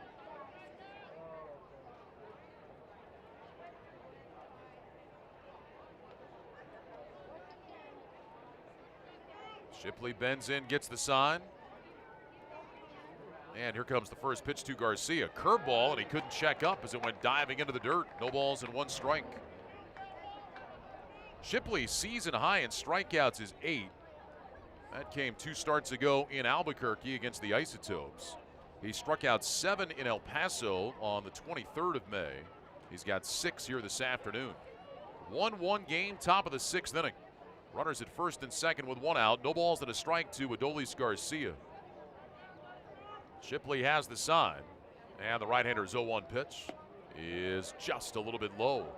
And the count now 1 ball and 1 strike. Aiming for that outside corner around the knees. Not a bad pitch. Just a little bit lower than what he wanted it to be. So 1 ball and 1 strike, the count to Garcia. Robinson leading at second base. Ravelo is over at first. Murphy puts down the signs. Shipley staring in at him, picks out the one he wants. Here comes the stretch. And now the 1-1 delivery will wait a spin and a look back to second base. And again, Robinson just turns and walks back toward the bag. Outfield playing straight away for the Aces. Infield looking to turn 2. 1 ball and 1 strike to Adolis Garcia. Shipley ready again, hand set high. And the 1 ball, 1 strike pitch is on the way. Curve in there for a called strike, 1 and 2. Had Garcia turning away from that one, and it snapped right over the inside corner. So 1 ball and 2 strikes, the counts. Lane Thomas, the center fielder, waiting on deck. Garcia waves the bat out towards the mound. Shipley, bent at the waist. Now comes set, and the 1 ball, 2 strike pitch to Garcia is a fastball inside. And the count will go to 2 balls and 2 strikes. Shipley climbed the ladder last time against Garcia to get him to strike out. Fastball at about 92 that was up around his eyes. Came in with a fastball 1 and 2. Let's see if he's setting up the curveball again. Murphy going through the signs behind the plate. Shipley with the stretch, and now the 2 ball, 2 strike pitch to Garcia. Curveball ripped down the left field line. That's a fair ball. It's into the corner. Around third, coming in to score is Robinson. Ravelo going to third base. He'll be in there standing up. Garcia has an RBI double, and Memphis has gone in front by a score of 2-1. Well, wondering about the curveball. He got the curveball, and he was all over it. Looked like that one stayed up, and Adolis Garcia drilled it down the left field line. So a run-scoring double now. That'll bring up Thomas with runners at second and third and just 1 out. Shipley wanted to bury that curveball, and it just really kind of stayed up out over the plate. And Adolis Garcia, thinking along the same lines we were, was ready for it. Lane Thomas is struck out and grounded out to second. And Jeff Bajanero is on his way to the mound. Activity is going to start in the bullpen.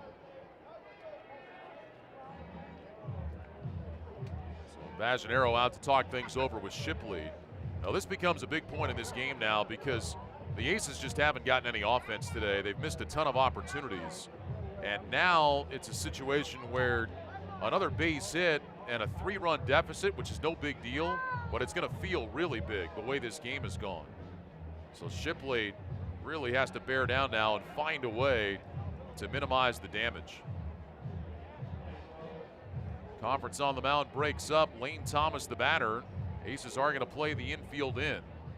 Out of the bullpen, Lucas Litke gets up to throw. Thomas steps into the right-handed batter's box. Here comes the stretch from Shipley. First pitch on the way, and that one's a breaking ball taken low. 1 ball and no strikes.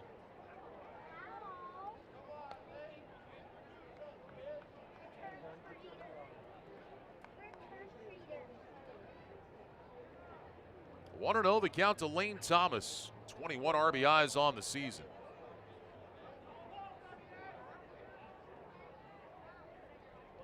Shipley checks the runners, and now the 1-0. Swinging a ground ball, hit down to third. Diving play by Matheson, looks the runner back, throws to first for the out.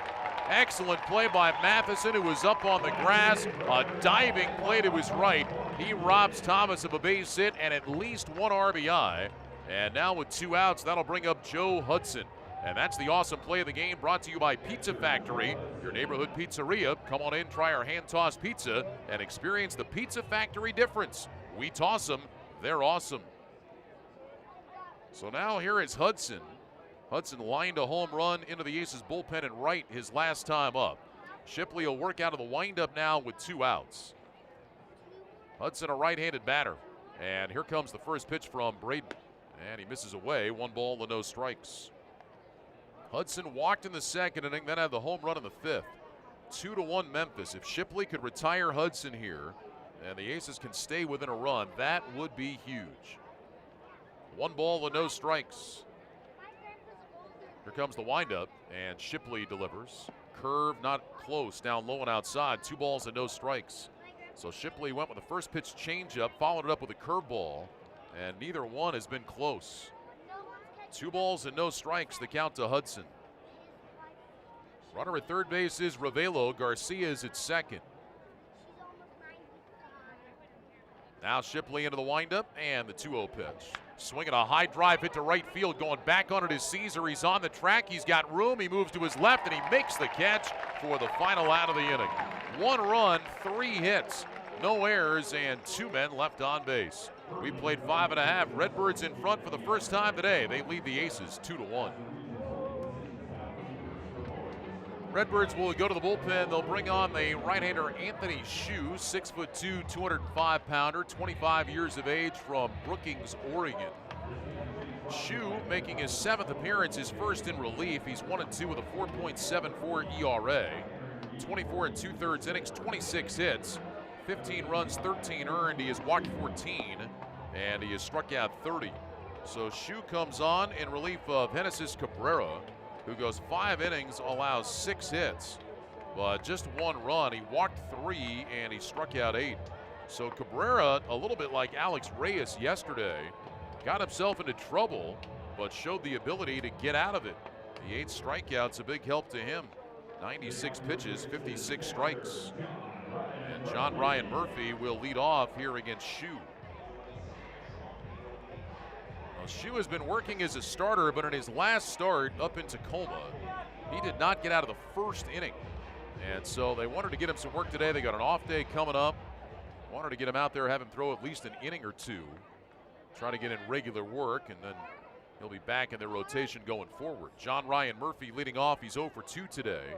And the first pitch to him is swung on and missed. And the count, no balls and 1 strike. Murphy's at bat back in the 3rd inning was key. After there was 2 outs and nobody on, Reno loaded the bases. And Murphy on a 3-2 pitch popped up to second base.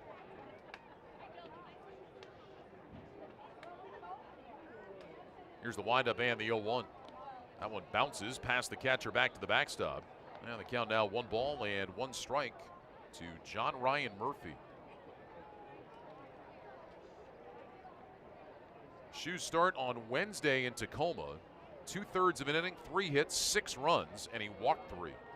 ERA went from 3 to 4.74. Here's a swing and a bouncer back to the mound, off the glove of Shue, rolling towards second, picked up there, throw to first, in time for the out. And for the second time today, John Ryan Murphy is nipped at the tape. They had the shift on against him with the second baseman Sosa to the left side of the bag, and Murphy with a check swing ground ball that grazed the glove of Shue. And Sosa was able to range over and make the play. So the putout goes 1-4-3 on Murphy. And with 1 out, that'll bring up the first baseman, Marty Harum.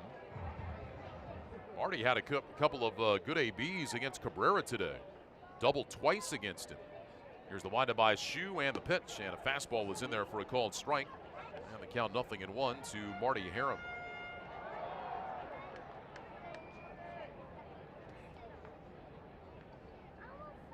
Here's the windup and the 0-1. Swing and a bouncer hit towards third. That ball's going to stay fair. Fielded near the bag by Robinson. Throws to first in time for the out. So 2 batters, 2 ground ball outs. And that'll bring up the shortstop, Uniel Karakudo. Karakudo is 1 for 2. He had a base hit in the 4th inning. Shu, fastball, curveball, cutter, changeup. Fastball will top out about 93. A little bit of sink on that fastball. 2 quick outs recorded by him. Karakudo 1 for 2.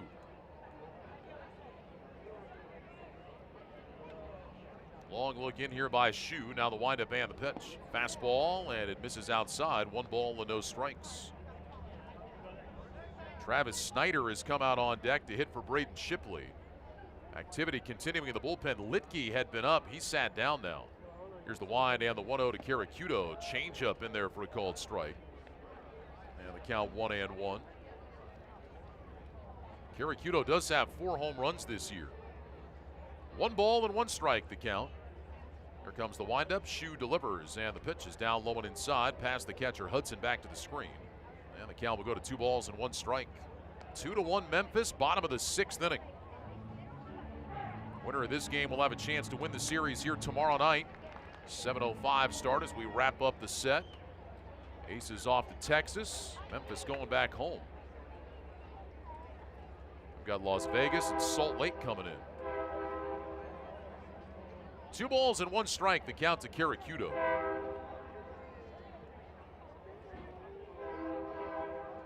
And now time called. Shu having a tough time figuring out what he wanted to throw. And so Karakudo backs away from the plate. 2 balls and 1 strike.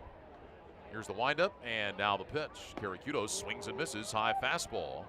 And the count 2 balls and 2 strikes. 93 on that fastball from Anthony Shu. So 2 balls and 2 strikes here to Karakudo. Shu nods yes. He winds and he fires, and Karakudo takes inside. 3 balls and 2 strikes. 93 on that fastball. So it's gone full. Snyder in the on-deck circle. Big shift is on here for Memphis. The second baseman Sosa out there in shallow right field. And the 3-2 pitch coming to Karakudo. A swing and a bouncing ball hit to the third baseman Robinson, the only man on the left side of the infield. He fields and throws to first for the out, and the inning is over. No runs, no hits, no errors, nobody left. We played 6. Memphis on top by a score of 2-1. The new pitcher for the Aces is right-hander Braden Higgins as our ball game goes to the top of the 7th inning. It's 2-1. Memphis is on top. The numbers this season on Higgins, his 6th appearance. No record at .346 ERA. 13 innings, 14 hits, 5 runs. They're all earned. He has walked 4 and he has struck out 4. And opponents are batting .311 against him. Other changes made by the Aces. Yasmani Tomas is going to move from left field into play first base. And Travis Snyder will enter the ball game. Snyder is going to take over in left field. So put Travis down into the 9th spot in the order. Marty Harum is out of the ball game. The pitcher spot is now the 7th spot in the order. 2-1 Memphis on top. Kramer Robertson, the shortstop, will lead off. Braden Higgins ready, working out of the stretch. He brings his hand set to the chest. And the first pitch to Robertson is swung on and shot back up the middle into center field for a base hit. So Kramer Robertson, the 182 batter, has his 2nd hit of the day. He's 2 for 3, and we'll pause 10 seconds for station identification. You're listening to Reno Aces Baseball.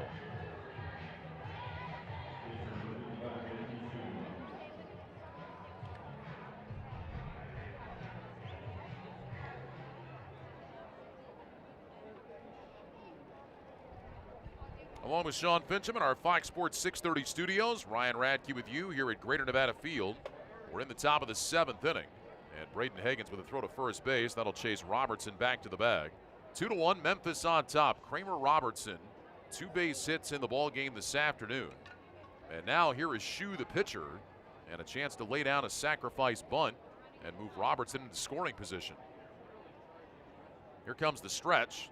Shu squares, and Higgins throws to first again. And once again, Robertson goes diving back. Well, we say it all the time. When the number 8 batter is leading off in the inning, it is so important to retire him, because then you force the pitcher to swing the bat. And you retire that number 8 hitter, you're in a great spot to have 2 quick outs, nobody on base. Here comes the pitch, and Shu bunts it, first base side foul. And the count, no balls and 1 strike. Now Braden Higgins hoping that maybe Anthony Shue will bunt the ball hard and right down to third base, where Marty Harum is, by the way. There's more changes. Harum is now the third baseman. And Wyatt Matheson has gone to second base. And Domingo Leyba is now the shortstop. So the pitcher spot is the 8th spot, as that one is taken for a ball. And the count now 1 ball and 1 strike. So the pitcher spot is not in the 7th spot. It is the 8th spot in the order. Karakudo is done for the day. 1 ball and 1 strike, the counts. Chris Crone certainly not afraid to move guys around in his double switches. Shue squares the bunt, and the 1-1 is bunted in the air, and that is going to be caught by the catcher, John Ryan Murphy, coming out from behind the plate. Well, Higgins was coming off the mound. Harum was charging from third rather. Tomas was coming from first.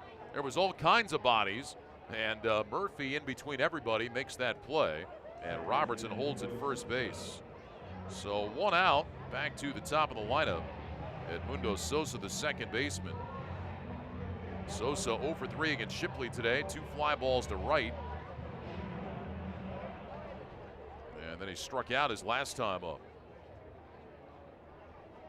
So Sosa will bat with a runner at first base. 1 out. Higgins with the stretch. And now a move over to first base. And again, Kramer goes diving back to the bag. Kramer Robertson has not attempted a steal in his time with Memphis this year. Sosa, a right-handed batter. Higgins set, and here's the pitch. Swinging a high pop-up hit foul, backing out of play.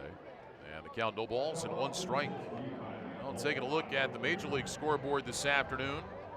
Cardinals and Cubs will play tonight on Sunday Night Baseball. Wainwright against Hendricks. Elsewhere around the big leagues, they're in the 7th inning at Arlington. A's lead the Rangers by a score of 8-3. Dodgers on top of the Giants 1-0. Bottom of the 8th in San Francisco. Here's the 0-1, a pitch out, nothing going on. And the count 1 ball and 1 strike. Mariners 5, Angels 1. They're in the bottom of the 6th inning in Anaheim. Nationals and Padres in San Diego 1-1. They're in the bottom of the 7th inning. Mentioned Cardinals and Cubs coming up tonight. Everything else is a final. 1 ball and 1 strike, the count to Edmundo Sosa. And Higgins again throws to first base. Reds beat the Phillies by a score of 4-3 today. Duke over Alvarez. Iglesias saved his 13th. Rays beat the Red Sox at Fenway by a score of 6-1. Snell beating Rodriguez. Here's Higgins, 1-1 offering to the plate. It's on the way. That one swung on. Fly ball off the end of the bat. Shallow center. That's going to fall for a base hit. Around second, Kramer Robertson. He'll stop. Abraham Almonte plays it on a hop. He'll flip it back into the infield. And runners at first and second now with 1 out for Drew Robinson. Robinson's had a couple of hits today. 2 for 3. That 1 hit, the pop-up that was lost in the sun. Tampa Bay getting home runs from Guillermo Heredia today. His second. Brandon Lau hit a couple. He's now got 13. Yandy Diaz hit his 10th. So the Rays move to 40-24, and they win that series at Fenway. They've been good at Fenway this year against the Red Sox. Red Sox beat them up at Tropicana, but at Fenway Park, the Rays have had the better of it. Here's Higgins, first pitch to Robinson. That's taken low, 1 ball to no strikes. Diamondbacks scored 8 times in the 3rd inning, beat the Blue Jays by a score of 8-2 today. Robbie Ray got the win. Former Aces lefty Clayton Richard takes the loss. Ketel Marte and Carson Kelly with home runs in that ball game for the Diamondbacks. Kevin Cron got another start. He continues to produce. Cron DH today, 1 for 5 with a 2-run single. Here's the 1-0, and Robinson takes a strike over the outside corner. 1 ball and 1 strike. So Cron hitting .250 in the big leagues, now has 8 runs batted in. 1 ball and 1 strike, the counts. Runners at first and second. Boy, Higgins could really use a ground ball right at one of his middle infielders here. Here's the stretch. And now the 1-1 coming to Robinson. That one's taken down low and outside. 2 balls and 1 strike. Diamondbacks with that win today in Toronto go to 34-32. Productive trip north of the border for the Diamondbacks. 2 balls and 1 strike, the counts. Robinson twirling that bat around. Higgins with the stretch. And now the pitch. Swing and a miss. Took something off. Robinson swung over the top of it. And the count 2 balls and 2 strikes. D-backs still have a long road to go on that trip. They'll go to Philadelphia for a 3-game series beginning tomorrow. And then they have 4 in Washington before coming back home towards the end of the month. 2 balls, 2 strikes, the count to Robinson. Ravelo waits on deck. Here's the stretch by Higgins. The right-hander checks second base. He kicks, he fires, and the pitch is inside, and it's now 3-2. Braves beat the Marlins in 12 innings today by a score of 7-6. Atlanta got 4 in the 9th to tie the ball game. Each team scored in the 10th. And then in the 12th inning, Atlanta able to push across the game winner. So the Braves go to 36-29. Of course, the Braves just signing Dallas Keuchel the other day. Now Higgins ready for the 3-2 pitch. He's set, it's on the way, and that one is swung on, bounce foul first base side. Keuchel was supposed to start for Gwinnett, and their game got rained out, so it looks like now Keuchel is going to move to single A and start there tomorrow. Twins beat the Tigers 12-2 today. 12 runs, 17 hits for Minnesota. Twins 22 games over 500. Jake Odorizzi got his 9th win. He's 9-2. Here's Higgins 3-2, and Robinson's going to ask for time and back out of the box. Odorizzi 9-2 with a 1.92 ERA. Mets beat the Rockies 6-1 today. Noah Syndergaard picked up his 4th win. Boy, still rumors swirling about Syndergaard and what his future might be with the Mets if they'll look to trade him. Here's Higgins, 3-2 pitch to Robinson, and that's low, ball 4. So that's a walk, and the bases are loaded, and that'll bring up Ravelo. And this is getting to be danger time now for the Aces. They trail this game 2-1. Their offense has been stuck in the mud, and now the middle of the order is coming up with the bases loaded and 1 out. Ravelo has doubled and singled in 3 trips today. 2-1, Memphis has the lead. Ravelo was 7 home runs and 34 runs batted in. Just the 2nd walk given up by the Aces today. Ravelo, right-handed batter. Last time up had a line drive single to right. Here comes the stretch by Higgins. And the first pitch to Ravelo, swung on and missed. He threw him a slider. And the count, no balls and 1 strike. Aces led 1-0 until the 5th inning. That's when Joe Hudson tied it with a home run. In the 6th inning, it was an RBI double by Adolis Garcia. Shipley was able to hold it to just 1 run in that inning, thanks to some help from Wyatt Matheson. But the Aces offense just not getting anything done today. They've had 6 hits. They've left 7 men on base. They continue to struggle to hit with runners in scoring position. No balls and 1 strike. Here's the pitch. That one is taken low, and it's now 1-1. Aces have struck out 8 more times today after striking out 18 times a night ago. 1 ball and 1 strike, the count to Ravelo. Runner at third base is Robertson. Sosa at second. Robinson is over at first. Now the stretch and the 1-1 from Higgins to Rangel Ravelo. It's on the way, and that swung on ground ball, hit foul just outside the first base bag. That was close. Clayton Ham, first base umpire, had a good look. That ball almost spun right over top of first. 1 ball and 2 strikes. Yankees prevailed over the Indians in 10 innings, 7-6. Yankees scored in the top of the 9th. Cleveland came back with a run in the bottom of the 9th to tie it. But the Yankees scored in the 10th inning to get the win. They're now 40-24. Mike Freeman a homer today for the Indians. Former Aces player. Here's the stretch, and Higgins 1-2 to the plate. Swinging a line drive down the left field line. If that's fair, it's trouble. It is foul. It lands on the dirt just off to the left of the line. If that was a fair ball, it might have cleared the bases. But it's a foul ball. And it remains 1 ball and 2 strikes to Rangel Ravelo. So Mike Freeman going to Cleveland in the offseason. Getting a chance to play up from Columbus. And he has his first Indians home run today. Jake Bauers, Leonis Martin also homer for the Tribe. Brett Gardner hit his 9th. Astros shut out the Orioles by a score of 4-0. Yordan Alvarez called up from Round Rock, his first major league hit, a home run. Picking up right where he left off in the PCL. Brewers beat the Pirates 5-2 in Milwaukee today. Christian Yelich hit his 24th for Milwaukee. Mike Moustakas hit number 20. Here comes the stretch, and Hagen's 1-2 pitch to Ravelo, swinging a ground ball right side. That's a base hit into right field. In to score is Robertson, around third, and coming to the plate to score is Sosa. Around to third goes Robinson, and it's now a 4-1 Memphis lead. So Ronhel Ravelo picks up his third hit today. RBIs 35 and 36 on the season, and the Aces trail by a score of 4-1. And that'll bring Tyler O'Neill to the plates.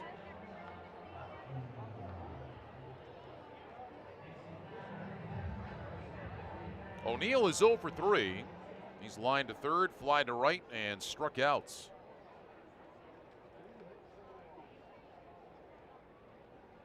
So now Memphis on top by 3. And looking for more, still with only one down in the inning. Here's Hagen's first pitch, and that's swung on, foul back and out of play to the right. And the count, no balls and 1 strike to Tyler O'Neill. Now, how about the series for Ronhel Ravelo now? With 3 more hits in the ball game today. He's got 7 hits in the series. He has gone 7 for 9. No balls and 1 strike, the count to O'Neill. Hagens delivers, and the pitch is swung on, hit high in the air, deep and foul down the right field line.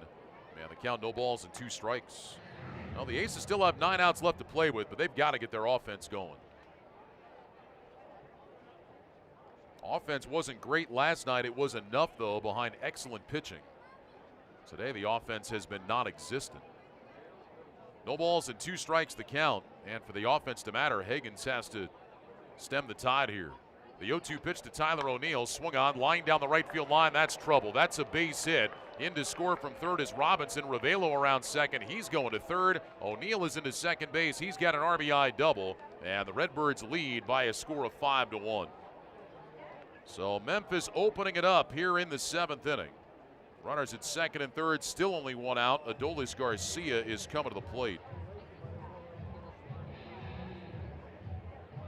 In many ways, this game embodies the Aces season.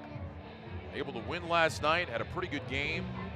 Then today, just not able to follow it up. It's like 1 step forward, 2 steps back. It's the way it's been all season long for this team. Now, this one is not over. I mean, there's still a lot of time left here. I'm not pronouncing this game done, but boy, the Aces have already missed a lot of opportunities.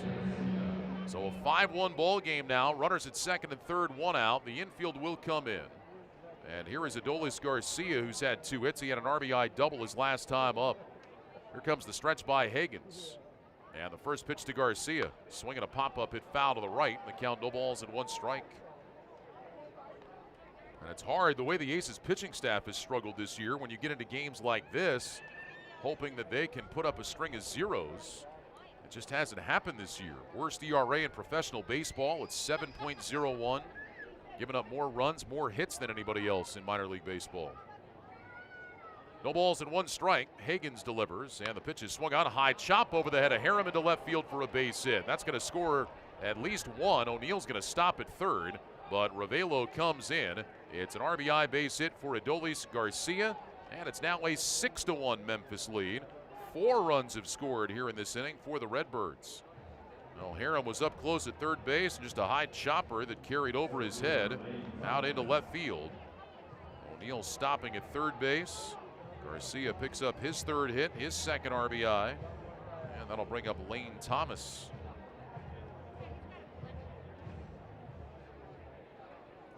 Thomas 0 for 3 in the ball game. Activity beginning again out in the Aces bullpen. Looks like Robbie Scott beginning to loosen up.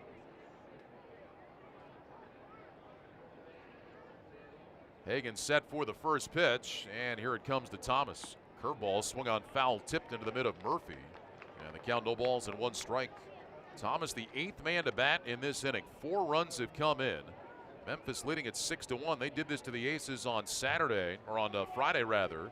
Aces kind of hanging around, but then late in the game, Memphis just destroyed the Reno bullpen. No balls and 1 strike, the count. Hagens ready and delivers. The pitch is down low and inside.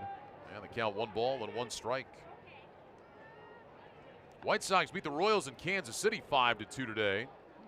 Eloy Jimenez with a 471-foot home run for the White Sox. Jorge Soler homered in the loss for Kansas City. 1 ball and 1 strike, the count. Runners leading at first and third. And Hagen's pitch to Lane Thomas. Low, and it's now 2 balls and 1 strike. This has been a long inning for Braden Hagens. 27 pitches thrown so far, and the only out was on that bunt that was not executed by the pitcher Shu.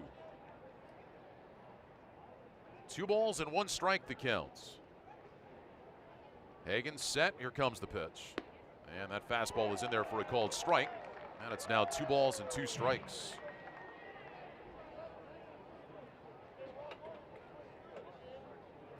Outfield straight away, infield looking to turn 2. Thomas waving the bat out towards the mound. Hagens gets the sign from John Ryan Murphy. Here comes the stretch, and the 2-2 pitch to the plate is swung on, chopped foul, third base side. Over off the facing of the Aces dugout.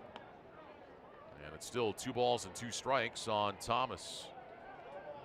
6-1 Memphis. We're in the top of the 7th inning. A game the Aces led 1-0 from the first until the 5th. Memphis was leading 2-1 going to this 7th inning. But 4 runs have come in. Now Hagen's ready. Another 2-2 pitch to Lane Thomas. Check swing on a breaking ball. Did he go? He did not. And it's now 3 balls and 2 strikes.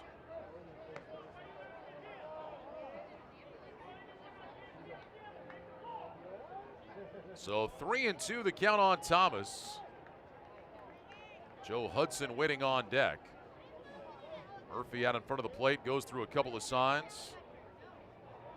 Drops back down at his crouch behind home plate. Thomas steps back in. Tomas holding on Garcia as he leads at first. 3 balls, 2 strikes. Hagens with the stretch. Garcia takes his lead. He is not running, and the pitch is low, ball 4, and the bases are loaded again. So Garcia will head to second base. Second walk given up by Hagens in the inning. And now Joe Hudson, the 9th man to bat, coming up. Bases loaded, 1 out, and Chris Crone is going to the mound. And a tough day for Braden Hagens. Hagens has been pitching well since joining the Aces, but just didn't have it today. And he will leave and give the ball over to Robbie Scott. So we've got a pitching change and a break in the action here in the 7th inning. 4 runs in, bases loaded, just 1 out. Memphis on top by a score of 6-1. And we'll be back right after this. Left-hander Robbie Scott comes on to pitch for the Aces. Scott making his 17th appearance, 2-0 with an 11-12 ERA. 17 innings, 20 hits, 22 runs, 21 earned. He has walked 19, struck out 22. And the league is batting .290 against him. He will take over for Braden Hagens, who threw 31 pitches and got 1 out. And he will leave with the bases loaded.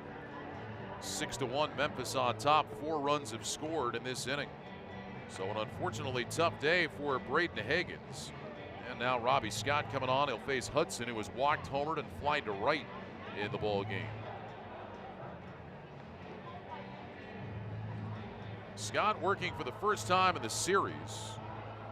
Robbie last worked on Thursday in that game against Nashville, and he allowed an unearned run in his 1 inning of work. Aces would rally and win that game 11-10. So Hudson will bat with the bases loaded and 1 down. This long half inning continues.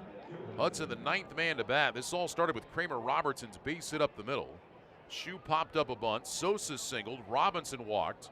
Ravelo a 2-run single. O'Neill an RBI double. Garcia an RBI single. And a walk to Thomas. And now here is Joe Hudson with the bases loaded, facing the left-hander Robbie Scott. 13 hits today for Memphis. Here comes the stretch by Scott.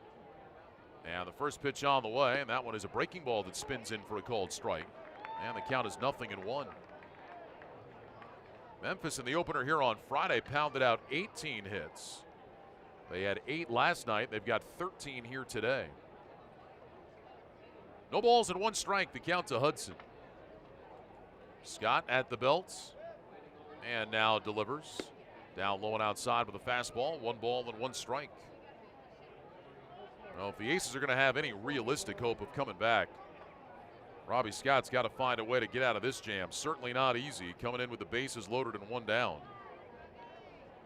Creighton last night came in with the bases loaded, nobody out. He surrendered 1 run. Went on to throw 2 more shutout frames. Here's the 1-1 pitch, and that's into the knees for a called strike to Hudson. 1 ball and 2 strikes. Kramer Robertson waits in the on-deck circle. Outfield playing deep. Almonte, the center fielder, is over into right center. 1 ball and 2 strikes. The count to Joe Hudson. Had a line drive home run leading off in the 5th inning that tied the ball game. Scott gets the sign from Murphy. Here comes the stretch and the 1-2 pitch to the plate, and that is strike 3 called. He got him with a fastball at the knees, and Hudson is gone looking. So Robbie Scott comes out of the bullpen, and he strikes out Joe Hudson for the 2nd out of the inning. And that'll bring Kramer Robertson to the plate.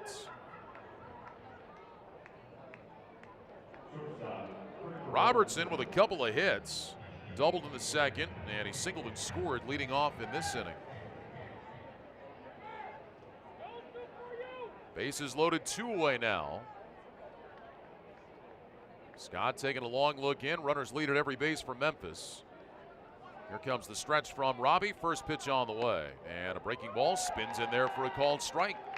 And the count is 0-1. In that game in Omaha this afternoon, they ended up going extra innings. El Paso was able to salvage the win, getting 3 in the 10th, and they win it by a score of 6-3. Here comes Robbie Scott's 0-1 delivery to Kramer Robertson. Swing and a miss. He went after a breaking ball in the dirt, and it's 0-2. If you were with us earlier, El Paso took a perfect game into the bottom of the 8th inning, but Omaha broke it up, scored 3 times in that 8th inning, tied the ball game. But El Paso ends up winning in extras, and so the Chihuahuas now go to a PCL best 41-22. Meanwhile, San Antonio got their 40th win today. They beat Las Vegas this afternoon by a score of 4-1, so San Antonio is now 40-24. Round Rock fell in Salt Lake 6-5. Round Rock now a game and a half behind San Antonio in the Southern Division of the American Conference. Here's Robbie Scott's 0-2 pitch, swinging a shot hit foul wide of the first base bag. And we'll do it again at 0-2. In terms of the Aces division today, Sacramento won in extra innings, beating New Orleans by a score of 4-3. So for the time being, Sacramento goes a half game up on Fresno. The Grizzlies will play in Oklahoma City tonight. Nashville leads at Tacoma 3-0. They're in the bottom of the 6th inning. 0-2 the count here to Kramer Robertson. Bases loaded, 2 outs, 6-1 Memphis in the 7th. And a breaking ball misses down low, 1 ball and 2 strikes. When the Aces come up in their half of the 7th inning, they will have Travis Snyder, Abraham Almonte, and Domingo Leyba. And the Aces are going to need an answer. 1 ball and 2 strikes.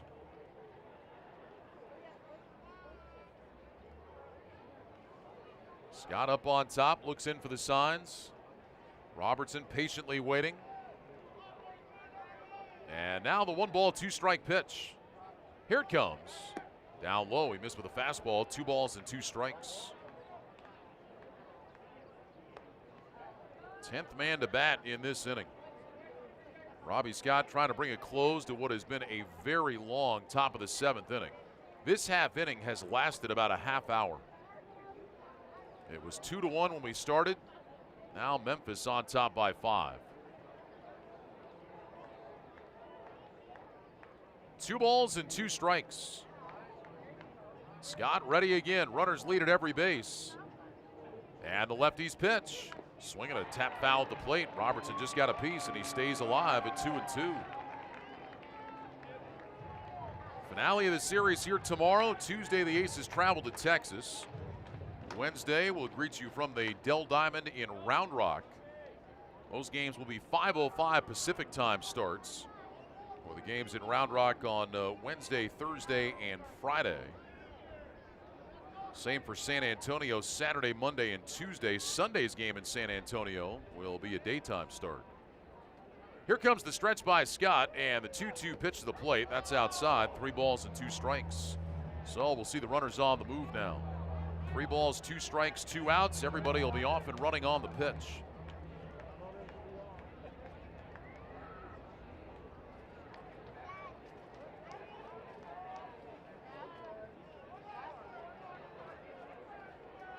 3 balls and 2 strikes. O'Neill at third, Garcia at second, Thomas at first. They run. Here's the pitch. Way outside of the screen. Ball 4 at 7-1 Memphis. O'Neill will trot in to score. Garcia goes over to third base. Thomas up to second. And Kramer Robertson picks up an RBI on the bases loaded walk.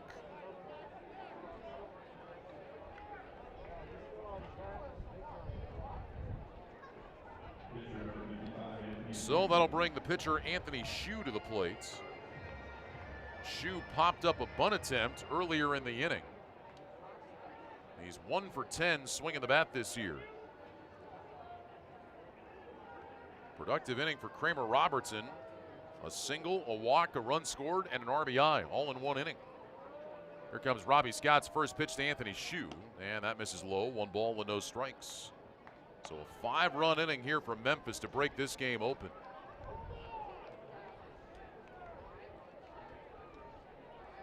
Outfield very shallow and around towards right.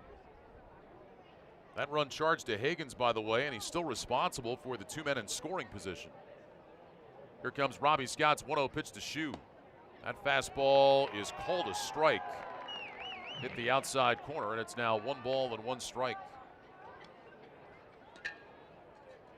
That game, by the way, in San Antonio, a week from today, is a noon Pacific time start, 12:05. So a 2:05 start in San Antonio. 1 ball and 1 strike, the count. Scott delivers to the plate, and that one is down low, and it's now 2 balls and 1 strike to Anthony Shue.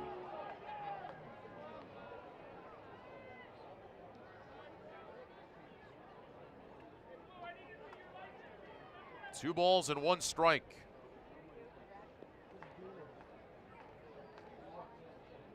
Shue standing, waiting. Scott gets his sign from John Ryan Murphy. And here comes the 2-1 offering to the plate. It's on the way. That one swung on, hit in the air down the right field line, foul into the seats. And it's now 2 balls and 2 strikes.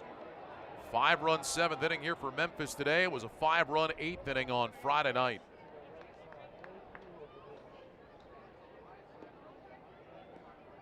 Aces pitching staff continues to have their struggles here in 2019. 2 balls, 2 strikes the count.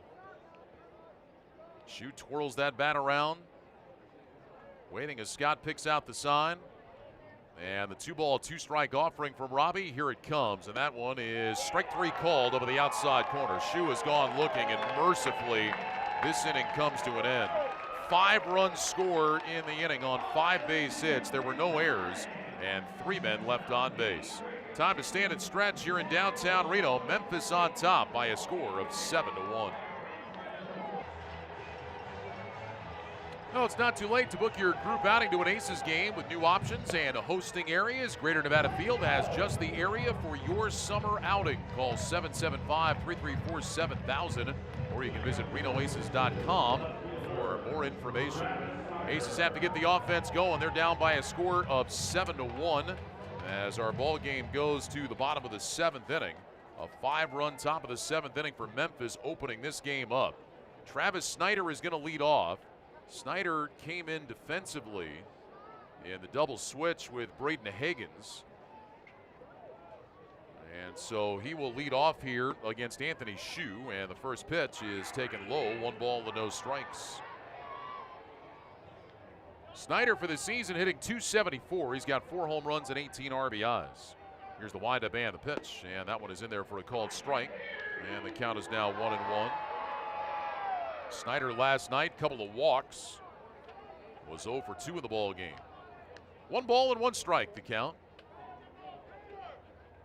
Shue into the windup, and here it comes. And Snyder swings and misses out front of that one, and the count is now 1 ball and 2 strikes. Snyder, Almonte, and Leyba, the trio due up for the Aces. 9 outs left to play with. The offense today has really struggled, just 6 hits. And we've chronicled the opportunities missed, as well as the failures with runners in scoring position, which has been a series-long theme. That pitch misses low to Snyder, and it's now 2 balls and 2 strikes. Aces 1 for 7 with runners in scoring position today. make them 5 for 31 in the series. And the only hit they had with runners in scoring position didn't score the run. 2-2 the count to Travis Snyder. Here's the windup by Shu. The right-hander fires. The pitch is swung on. A high fly ball into center, not deep. Coming on and to his right is Thomas, and he will make the catch. So Snyder flies out, 1 away. Back to the top of the order for Abraham Almonte. Almonte today is 1 for 2. He singled and scored back in the first. He walked his last time up. 90s fans rejoice. Greater Nevada Field is hosting Nirvana tribute band Smells Like Nirvana with special guest When in Doubt on Thursday, June 27th.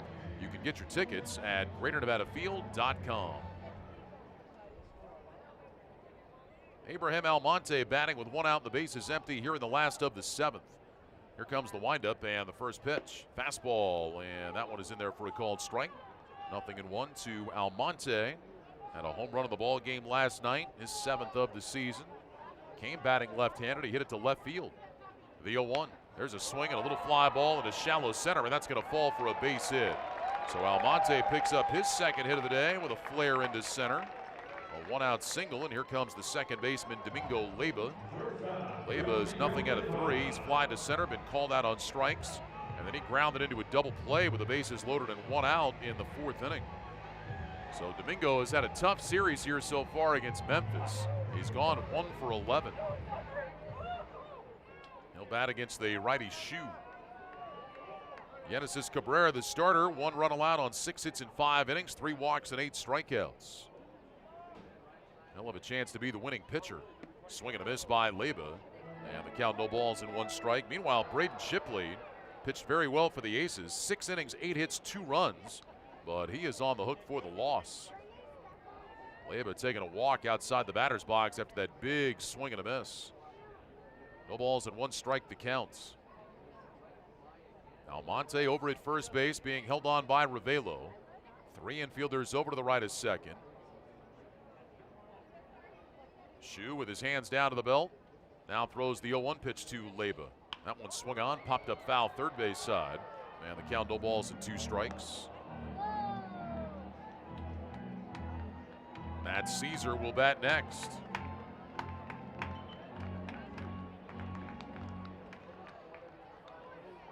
Oh, 0-2 the counts. This game, unfortunately, today is right on par with what the Aces have been doing. Their team ERA coming into play today, 7.01. Here comes the stretch and the 0-2 pitch. And Leyba swings and hits it on 1 hop. Speared at second base, throw to second for 1. Back to first base, and it sails over the head of Ravelo. And that one went down into the camera well, I think it did. And bounces back out onto the field of play. So Leyba will get second base. Good play by Sosa, reaching down to his left to spear that one on 1 hop. And then made the throw to second base, but the return throw to first was way over Ravelo's head. So Kramer Robertson will get charged with the error. It's a fielder's choice. And then an E6 allowing Leyba to go to second base. So he is there with 2 outs now. And Matt Caesar is the batter. Caesar 1 for 3 at a bunt base hit back in the 3rd inning. He has struck out his other 2 times up. Here comes the stretch and the first pitch. And that one is swung on, chopped foul down the third base side. Fan with a glove leans over, makes a nice play. No balls and 1 strike to Caesar.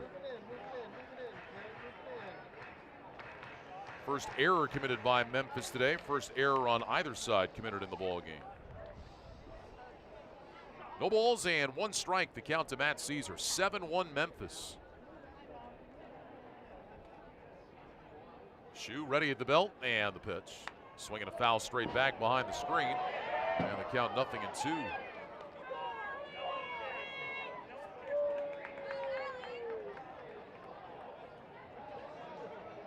No balls and 2 strikes the counts.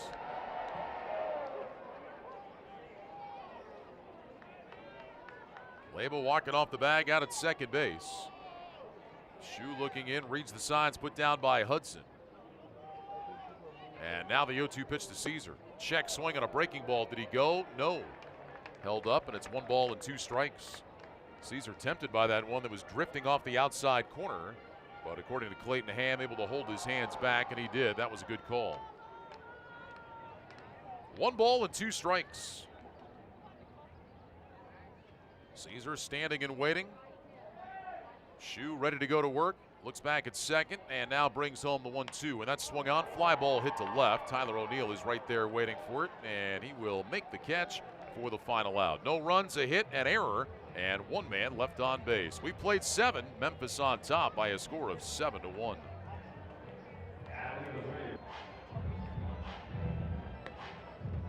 Outlaw Country is coming to Greater Nevada Field featuring Charlie Overbay and the Broken Arrows with special guests Miranda Lee Richards and the Darcy Carlson Band. You can get your tickets now at GreaterNevadaField.com. Top of inning number 8, Memphis leads by a score of 7-1. Robbie Scott came on and finished up the 7th inning. He'll face the top of the order here in the 8th inning. The final line on Braden Higgins. Tough one for him today. 3rd of an inning, 5 hits, 5 runs. Walked a couple, didn't strike anybody out. Hagan sees his ERA jump from 3.46 up to 6.75. First pitch from Robbie Scott to Edmundo Sosa, and that one is in for a called strike, and the count is 0-1. Sosa today is 1 for 4, singled and scored in that 7th inning. Here's the stretch by Scott, and the 0-1 to the plate. That's swung on, line drive right field, base hit. That'll be the 14th hit of the day for Memphis. Edmundo Sosa picks up his 2nd base hit. And now Drew Robinson is coming to the plate. Robinson with 2 hits and a walk today, and he has scored a couple of runs. So the Memphis Redbirds really enjoying their trip here to Reno. Memphis as a team hits .256, but they had 18 hits on Friday. They've got 14 hits here today. So Robinson batting with a runner at first base. Sosa takes his lead. Lefty-lefty matchup here, Robinson against Scott. Robbie has the sign. And here comes the first pitch. And that one is a little bit inside. And the count 1 ball and no strikes. Aces jumped on top of the 1st inning today on a Yasmani Tomas RBI triple. They led 1-0. That stood until the top of the 5th inning when Joe Hudson led off with a line drive home run into the Aces bullpen in right center. Here's the 1-0. Robinson takes a breaking ball for his strike, and it's now 1 ball and 1 strike. In the 6th inning, Memphis took the lead. Got back-to-back singles from Robinson and Ravelo to start the inning after O'Neill struck out. Adolis Garcia doubled. That made it a 2-1 ball game. And now Scott's 1-1. Swing and a foul hit back and out of play. 2 balls and a strike. Shipley was able to get out of that without any further damage. He retired Thomas on a ground ball to 3rd. Matheson made a nice play, sliding to his right. And then Hudson flied out to right, so it was just 2-1. But then Memphis getting 5 in the 7th inning to open it up. Aces had chances to score in the 2nd, 3rd, and 4th innings, but could not capitalize. Here's the 1-2 pitch, swung on and missed. He got him on a curveball. Robinson strikes out, and with 1 down, that'll bring up Ronhel Ravelo. 2nd strikeout of the ball game for Robbie Scott.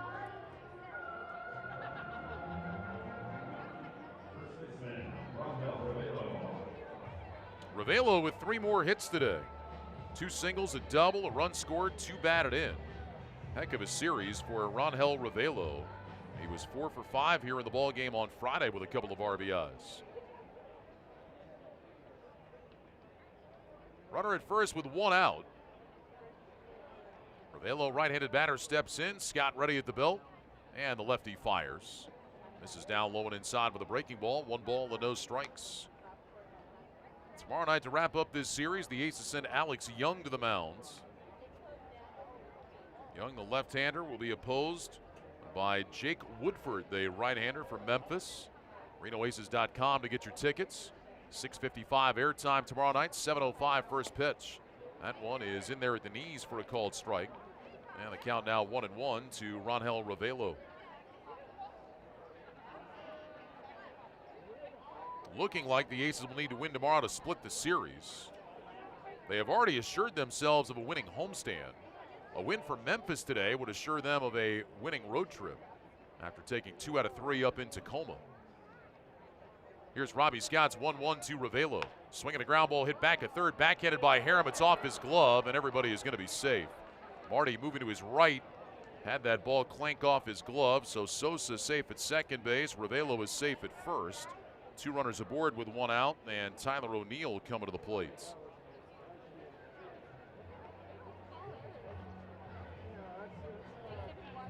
O'Neill with an RBI double in the 7th inning and came around to score. He's 1 for 4 in the ball game.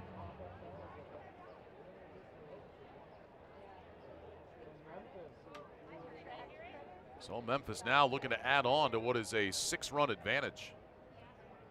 Here comes the stretch by Scott. Pitch on the way. That's swung on. Ground ball hit to short. Should be 2. Taken there by Leba. Second for 1. Matheson on to first. In time for the double play. And the inning is over. By the way, that was scored as an error on Marty Harum. That ground ball hit by Ravello. But Robbie Scott makes it all a moot point. He gets O'Neill to ground into the 6-4-3 inning-ending double play. No runs, a hit, an error, and 1 man left on base. We played 7.5. Memphis leads the Aces by a score of 7-1.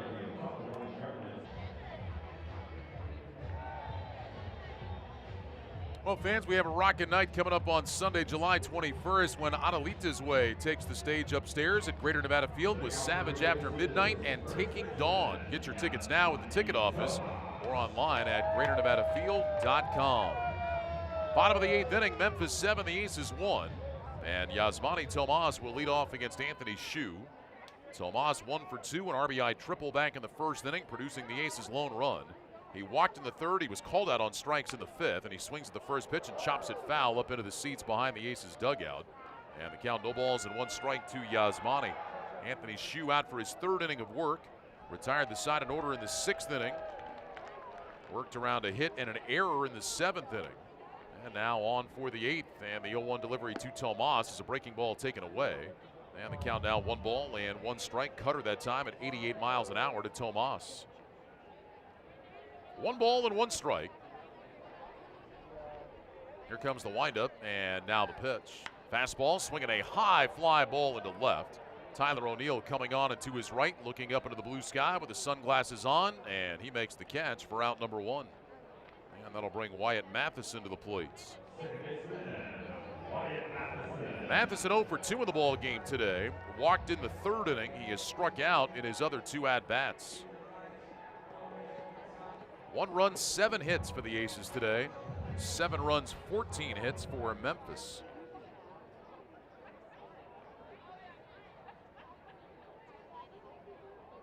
Hsu goes into the windup. Here comes his pitch. And Matheson takes a fastball outside. The count 1 ball and no strikes. Well, for Anthony Hsu, certainly some positives here on this road trip after he got knocked around in Tacoma, did not make it through the 1st inning. Here's the 1-0 pitch. Fastball taken inside, 2 balls and no strikes. Hsu from Mission Viejo, California. Pitched collegiately at USF over the hill. Spent 2 years there after pitching at Saddleback College as he fires 1 in for a strike, 2-1. He was not drafted. Cardinals signed him as a non-drafted free agent. Last year he had 6 starts for Memphis, was 1-2 with a 4.74 ERA. Pretty amazing he's gotten this far. 2-1 delivery to the plates. And that's upstairs, 3 balls and 1 strike. And of course, you get here, you never know. Maybe you make that next step and get a chance at the big leagues. Pretty cool, though, to see a guy that has fought and has gotten himself to this point. 3 balls and 1 strike, the count to Matheson. The windup by Hsu and the delivery. And the pitch is swung on and missed. A high fastball at 91. And the count 3-2. Hsu worked as a starter in college. Won 11 games in 2 years at USF. He was 11-12 for the Dons. 3 balls and 2 strikes to Wyatt Matheson. Here comes the pitch from Hsu, and that swung on, popped up foul to the right into the seats. Still 3 balls and 2 strikes. John Ryan Murphy waiting in the on-deck circle. Right-hander warming up in the bullpen for the Aces. Ryan Atkinson getting loose. 3-2 pitch. There's a swing and a high fly ball hit to right field. On the move is Garcia, angling towards the corner. That one is a foul ball back into the seats. And so Matheson will trot back to home plate, and he'll see another 3-2 pitch here from Anthony Hsu. Atkinson warming up in the bullpen for the Aces. Nobody warming up right now for Memphis. I wonder if their thought is now with a 6-run lead, if Hsu can stay clean here, if they might be thinking about having him just finish up the ball game.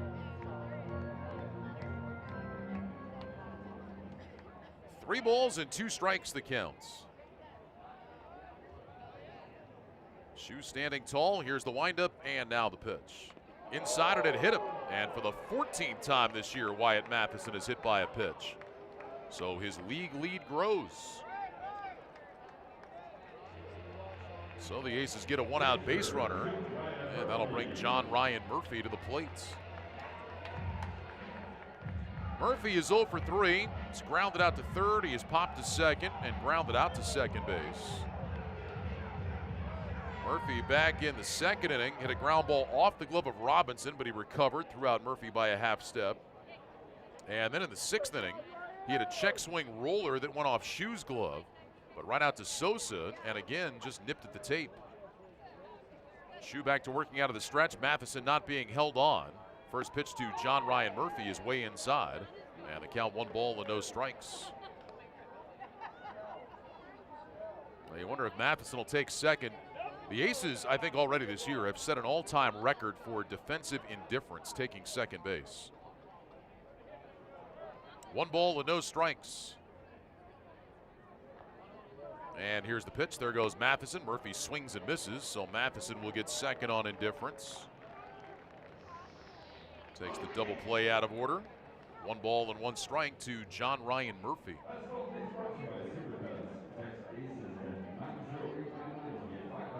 Outfield straight away on the infield. 3 infielders over to the left of second. Murphy stands in and waits. Shu picks out his sign. A look back at second, and now they 1-1 home. That's off speed and down a little bit low. And it's now 2 balls and 1 strike. Shu's 6'2", 191 pounds. Born in Long Beach, went to Mission Viejo High School. Last name is S-H-E-W, Anthony Shu. 2 balls and 1 strike. And here's the pitch. Swinging a pop-up down the right field line that'll fade off towards the seats, foul and out of play. And it's now 2 balls and 2 strikes.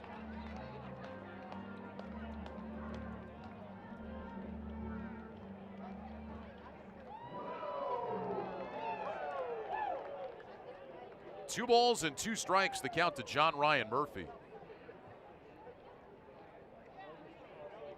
Matheson leading off the bag at second.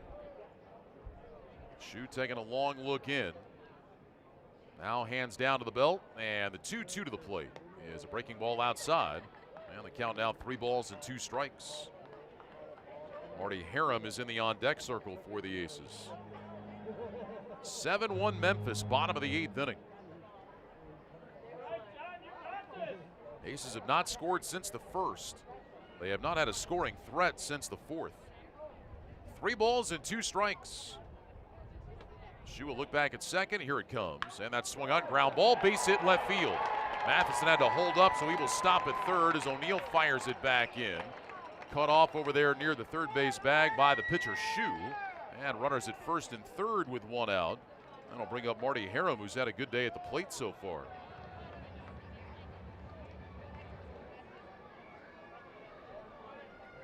Harum with a couple of doubles. He's 2 for 3. Harum doubled in the 2nd inning, did it again in the 4th. Grounded out to third his last time up. So now batting with runners at first and third and 1 out. Harum on the season with 14 runs batted in. He's got 3 home runs.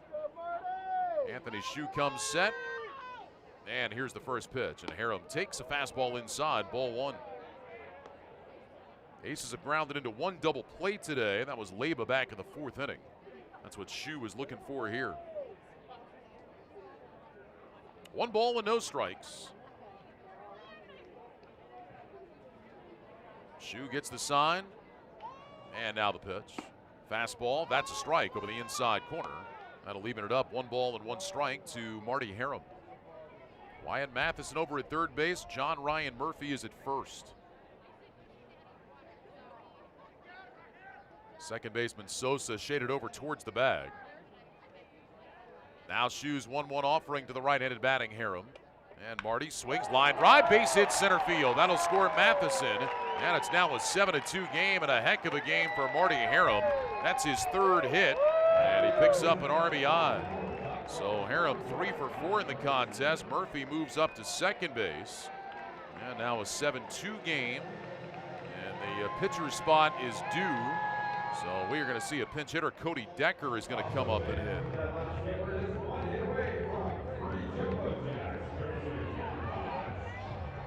So Marty Harum starting to come alive with the bat. Like to see it. Marty, of course, was with the Aces, then went to extended spring for a little bit. But boy, now you look at Marty in his last 11 games, he's got 12 hits and 37 at-bats. Slowly but surely creeping up with that average.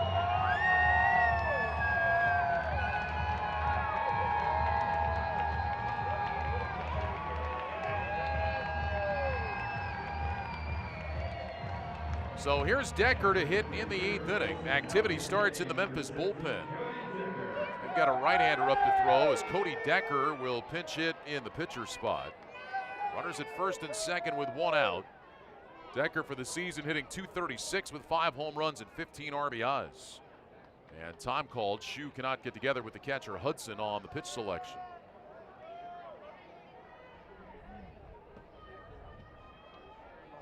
Decker steps into the batter's box.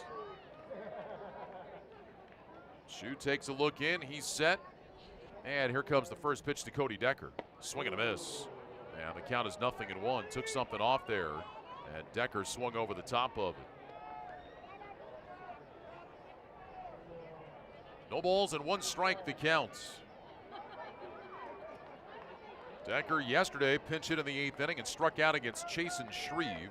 The last of the Aces' 18 strikeouts yesterday. No balls and 1 strike. Here's the pitch. Decker swings and misses. Same pitch, same result. And the count 0-2. Aces today have struck out 8 times. Shu does not have a strikeout since coming on in the 6th inning. Ahead of Cody Decker here, no balls and 2 strikes. Travis Snyder is in the on-deck circle. See if Shu sticks with that slider or cutter down and away. Here's the 0-2 pitch. Swing and a miss. He got him. He did stick with it, and Cody Decker strikes out on 3 pitches. Let's pause 10 seconds for station identification. You are listening to Reno Aces Baseball.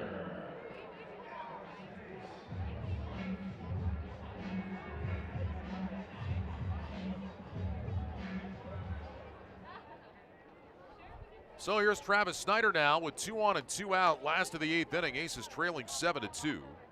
Snyder came on in the top of the 7th inning. In the bottom of the 7th, he led off and flied to center. Up here in the 8th inning. Runners at first and second. Murphy is at second. Harum is at first. And the first pitch to Travis Snyder is a breaking ball down and in, and it pops away from the catcher, but not far enough for any advancement. That ball hit in the glove of Hudson and then just kind of trickled out onto the grass behind home plate. Murphy didn't see it right away. Tough to see from his angle, and even if he did, I'm not sure he would have tried to go to third. Right now, the Aces need base runners. 1 ball and no strikes. Probably wouldn't have been a good risk. 1-0, the count to Snyder. Shu would check a second. Here it comes. And that one is in there for a called strike at 84 miles an hour. 1 ball and 1 strike, the count to Travis Snyder. Memphis 7, Reno 2.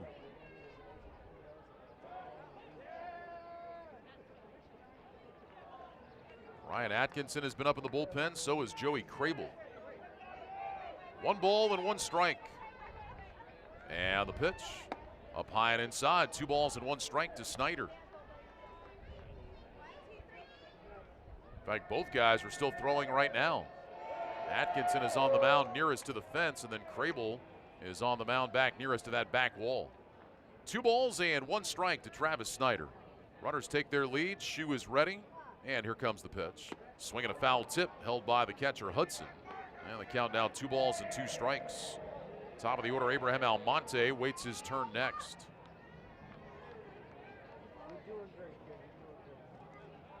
Two balls and 2 strikes.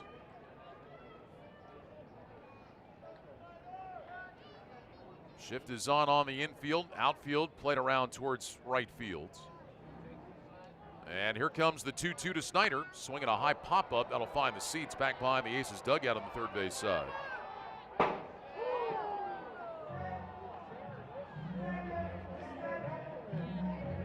landed up on that little shade that comes out over the suites. Sat right there. 2 balls and 2 strikes to Travis Snyder. Aces trying to make a little noise here and make things interesting going to the 9th inning. Shu picks out his side. And now the right-hander's 2-2 pitch to the plate is swung on, popped up foul. That one's coming back up above the suites and out of play. And it's still 2 balls and 2 strikes on Travis Snyder. Aces finish up this homestand tomorrow.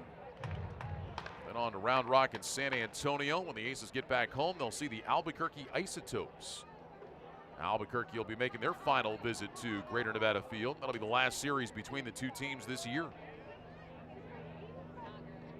2 balls and 2 strikes. And the pitch. A little bit outside, 3-2. So now the runners will be on the move. On this homestand, cross Nashville off for 2019. Cross Memphis off after tomorrow. Round Rock and San Antonio will be crossed off after the road trip. And then Albuquerque will be crossed off the schedule for 2019 when the Aces get back home. 3 balls, 2 strikes, 2 outs. Shu steps off the back of the rubber. Snyder back in the batter's box. Shu standing and waiting. Snyder the same. Finally, Shu ready to go. Here comes the stretch. The runners lead. They take off. The 3-2 pitch is high, ball 4, and the bases are loaded. So that'll bring Abraham Almonte to the plate.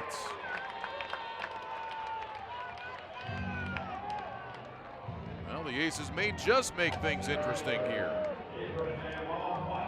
Ben Johnson, the manager, is up on the steps of the dugout. He's had a right-hander warming in the bullpen. And he is on his way out to the mound. And it looks like we're going to get a pitching change. So a little while ago, it looked like maybe Anthony Shu would just cruise to the finish line. But he ran into some trouble here in the 8th inning, beginning with when he hit Wyatt Matheson with a pitch.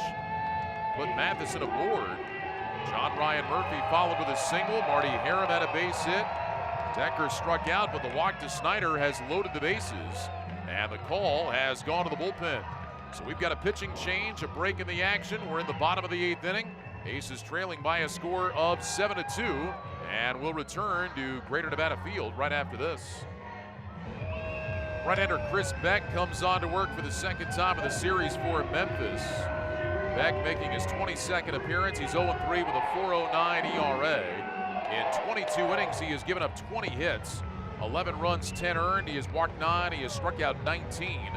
And the league is batting .244 against him. Beck came on and worked in the ball game here on Friday. He threw a scoreless inning with a strikeout. Needed just 9 pitches to get 3 outs. He retired Decker, Joseph, and Harum in the ball game. He'll come on here to face Abraham Almonte with the bases loaded and 2 outs. Aces trailing 7-2. We're in the last of the 8th inning. So Anthony Shu lifted, running into trouble here. All beginning with that hit by pitch when he hit Wyatt Matheson. So Shu done after 56 pitches.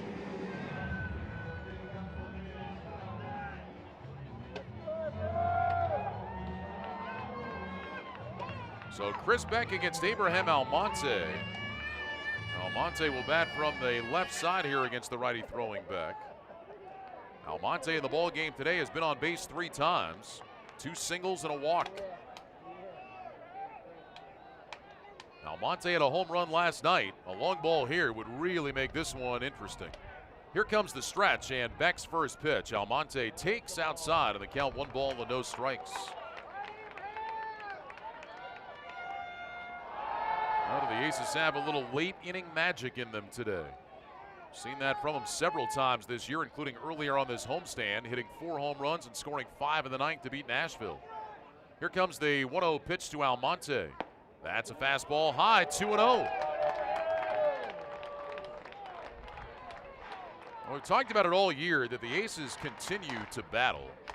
This team has fought down to their final out no matter what deficit they're facing all season long. 2 balls and no strikes the count. Runners lead at every base. Here comes the stretch by Beck and the pitch. Swinging a foul, hit back up over the suites. And the count 2 balls and 1 strike. It is definitely something that has caught the eye of the manager, Chris Crone, even in the midst of what has been a very tough season so far, where the Aces have not been able to gain any traction. As we said earlier, it just seems like it's been 1 step forward, 2 steps back all year, but he has noticed and appreciated the way that this team has battled. 2 balls and 1 strike, the counts. Here comes the pitch. Up high, 3-1. Now, 1 more of those, and the Aces will have the tying run at the plate. Domingo Leyba waits in the on-deck circle. 3 balls and 1 strike to Abraham Almonte. Murphy is at third, Harum is at second, Snyder is at first. Beck has his sign, and the 3-1 pitch to Abraham Almonte is low, ball 4. He's walked in a run, and the tying run is coming up. Almonte walks for the 2nd time in the game. It's his team best 35th walk of the season. And now down by 4 with the bases loaded. Here comes Domingo Leyba. We've talked all season long about how big of an issue that walks have been for the Aces. They have been a bigger issue for Memphis. The Redbirds have now walked more than the Aces have this year. Here's Leyba. He is 0 for 4. He's got 10 home runs on the year. Here comes the stretch by Beck in the first pitch, and Leyba takes off speed and there for a called strike, and it's 0-1. 2 outs, bases loaded, Aces down by 4.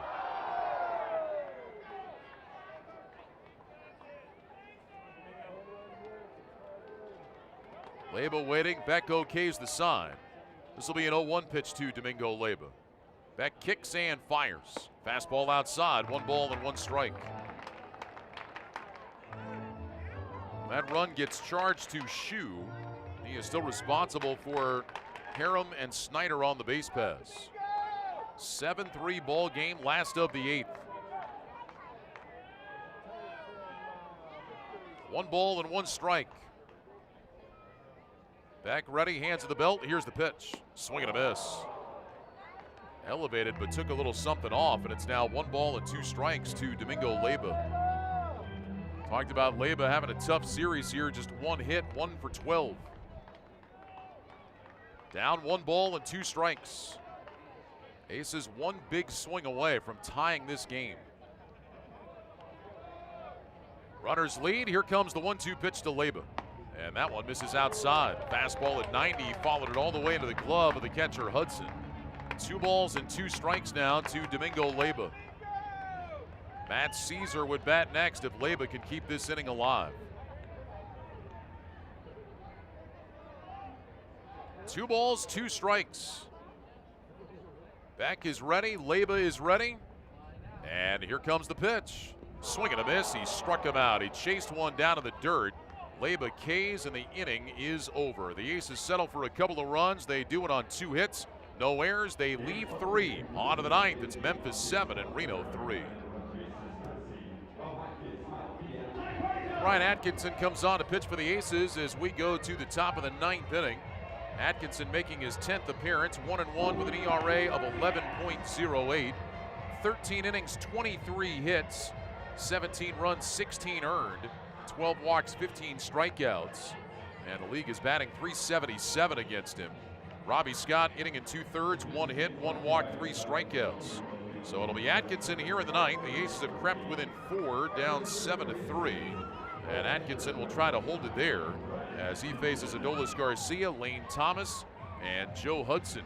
Well, returning to Greater Nevada Field is Roger Klein and the Peacemakers, celebrating the 20th anniversary of their critically acclaimed album, Honky Tonk Union, on August 30th. You can get your tickets now at the ticket office or at GreaterNevadaField.com. So Atkinson finishing his warm-up pitches, and then he will face Adolis Garcia. Both Atkinson and Crable were warming up in the bullpen. I don't know, maybe there was some confusion about who was coming in. It took Atkinson a little while to get to the mound. He is out there now and has finished his warm-ups. So he will face Adolis Garcia, who's had 3 hits today and has driven in a couple of runs. Garcia with 2 singles, a double, and 2 RBIs.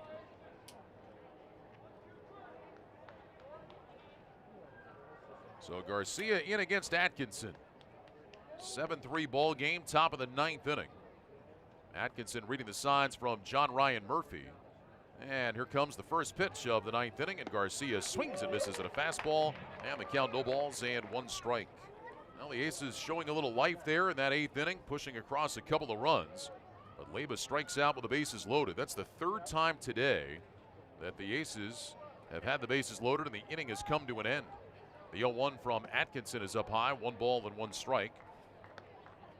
Officially, they've left the bases loaded twice in the 8th inning and in the 3rd. In the 4th inning, they had the bases loaded with Leyba at the plate, and he grounded into a double play. So in the box score, just 2 left on base in that inning, but you get the point. A lot of opportunities for the Aces today. 1 ball and 1 strike. Here comes the pitch. Swinging a pop-up, hit foul back and out of play. And the count is now 1 ball and 2 strikes.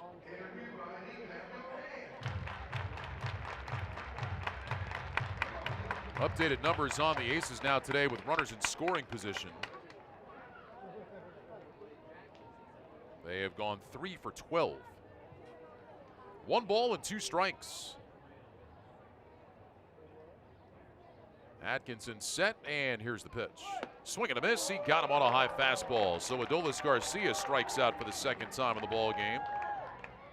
Both times it's come on the high heat. Shipley got it back in the 4th inning. And now Atkinson gets him to start the 9th. 10th strikeout today for the Aces pitching staff. And with 1 out, that'll bring up Lane Thomas. Thomas 1 for 3. He walked in that 5-run 7th inning. He's 0 for 3, I should say. That walk the only time that he has reached base.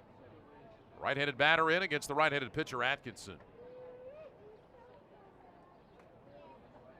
And here comes Atkinson's first pitch. Fastball, and that's in for a called strike, and the count is 0-1. Taking a look at some of the late games around baseball today. A's and Rangers are in the bottom of the 9th inning. Oakland trying to close it out. They've got a 9-6 lead. Dodgers beat the Giants 1-0. Here comes the 0-1 from Atkinson. Fastball that misses away, 1 ball and 1 strike. Max Muncy hit a home run off Madison Bumgarner in the top of the 1st inning. And it held up as the Dodgers win 1-0. Apparently, the ball went out into the bay, and Bumgarner was not very happy that Muncy admired his home run. Here's the 1-1. Breaking ball for a called strike, 1-2. Here is the quote from Muncy after the game. "If you don't want me to watch the ball, get it out of the ocean." Max Muncy to Madison Bumgarner. 1 ball and 2 strikes, the count to Lane Thomas. Walker Buehler got the win in that game, his 7th. Kenley Jansen got the save, number 19. 1-2 pitch to the plate is up high and inside, 2 balls and 2 strikes. Bumgarner falls to 3-6. Article written today talking about the possibility of Bumgarner being traded, and a lot of people believe the Giants will move him. But one place that has rumored interest is the Yankees, but the article today is saying that the Yankees probably don't want to pay the Giants' asking price for Bumgarner. Also, folks that wonder how Bumgarner would do in New York. 2 balls and 2 strikes, the counts. Here's the stretch by Atkinson and the pitch. That's down low, 3-2. And we'll see what happens. Bumgarner has obviously been a great pitcher in his career and a great postseason pitcher in his career. You also watch Bumgarner, and he's got a little Randy Johnson to him. And, of course, Randy did not fare well when he went to New York. 3 balls and 2 strikes, the count here to Lane Thomas. And the pitch from Atkinson is a fastball too high, ball 4. So 1 out walk, and that is the 5th walk issued today by the Aces pitching staff. Thomas down to first base. Joe Hudson coming up. Hudson 1 for 3 and a solo home run back in the 5th inning. He was called out on strikes against Robbie Scott his last time up in the 7th. But we'll see what happens. There will probably be a lot of people interested in Madison Bumgarner as the trade deadline approaches. See what Farhan Zaidi, the new man in charge there in San Francisco, decides to do. Be a tough day for Giants fans if and when that deal is made. Here's Atkinson's first pitch to Hudson. Swung on, high pop-up, hit down the right field line, out of play. And the count, no balls and 1 strike. Mariners beat the Angels 9-3 today. LeBlanc over Suarez. A lot of home runs hit by Seattle in that ball game. Tom Murphy, the catcher, hit a couple of them. Edwin Encarnacion hit a couple of them today.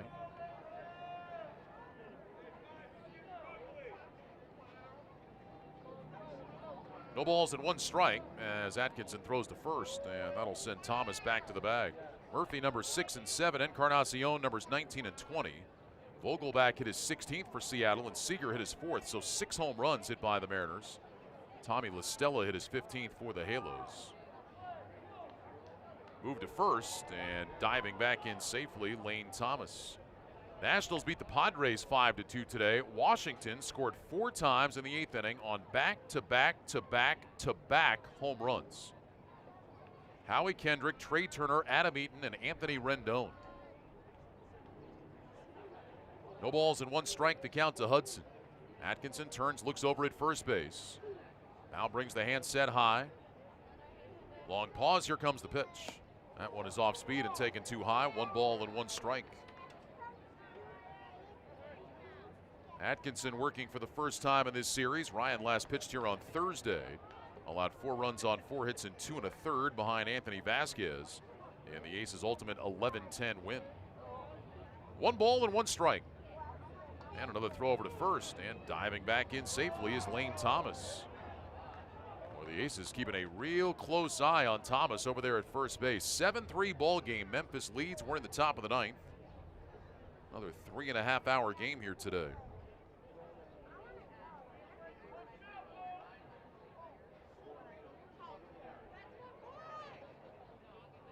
One ball and 1 strike. Hudson ready, Atkinson ready. Here's the pitch. Swinging a foul tip held by the catcher, John Ryan Murphy. That's now 1 ball and 2 strikes.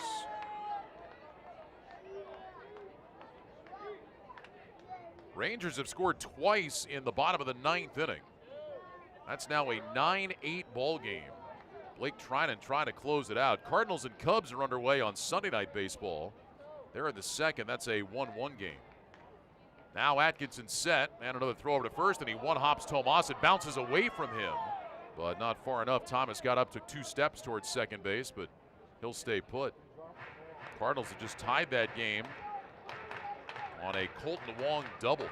So 1-1 Cardinals and Cubs, top of the 2nd. Never a good thing when Sunday Night Baseball is underway, and we're not done yet. Atkinson making sure that Tomas is all set over there at first base. Ryan climbs back up on top of the rubber. Looks in at John Ryan Murphy, who puts down the signs. Here comes the stretch, and the 1 ball, 2 strike pitch to Hudson is on the way. The runner goes, swinging a high drive, hit foul down the right field line into the seats.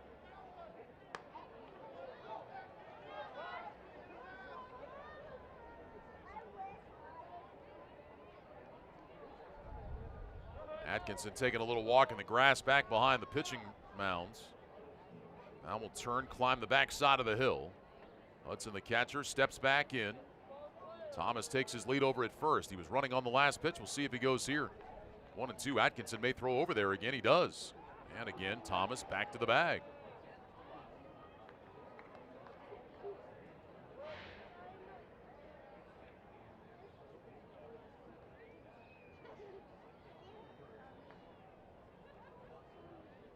One ball and 2 strikes. Atkinson ready. And here's the pitch home. Swinging a soft liner, hit foul into the seats over on the right side. Still 1 ball and 2 strikes here on Joe Hudson. Memphis, after wrapping up this series, they will travel home on the day off on Tuesday. And we really shouldn't call them days off anymore. They're travel days. That's what they are. You know, originally they built these things in, and it was supposed to be more days off, but it's just become travel days. 1-2 pitch to the plate. There's a swing and a pop-up. Back behind the plate, Murphy shading his eyes with his glove, discards the mask, and he makes the catch in the Aces logo. So Atkinson retires Hudson. That's the 2nd out here in the 9th inning, and that'll bring Kramer Robertson to the plate. Anyway, on the travel day, on Tuesday, Redbirds will head back home. We've got Salt Lake and Las Vegas coming to town. Salt Lake will be in first, 3 games, and then Las Vegas will come in for 4. All right, here's Kramer Robertson now. Robertson with 2 hits and a bases-loaded walk in the ball game today. Been a productive day for Kramer Robertson. A single, a double, a walk, an RBI. Scored a run. His batting average up over 200 now. Here comes Atkinson's first pitch. That's swung on. A high fly ball hit to right. Caesar on the run, coming near the line, crossing into foul territory, and he's not going to get it. That drops in the front row down the right field line. And the count, no balls and 1 strike, and somebody got hit down there. Somebody down the right field line got hit. That was a high pop-up down the right field line, and there was a contingent of folks down there who never saw the ball coming. And somebody got hit.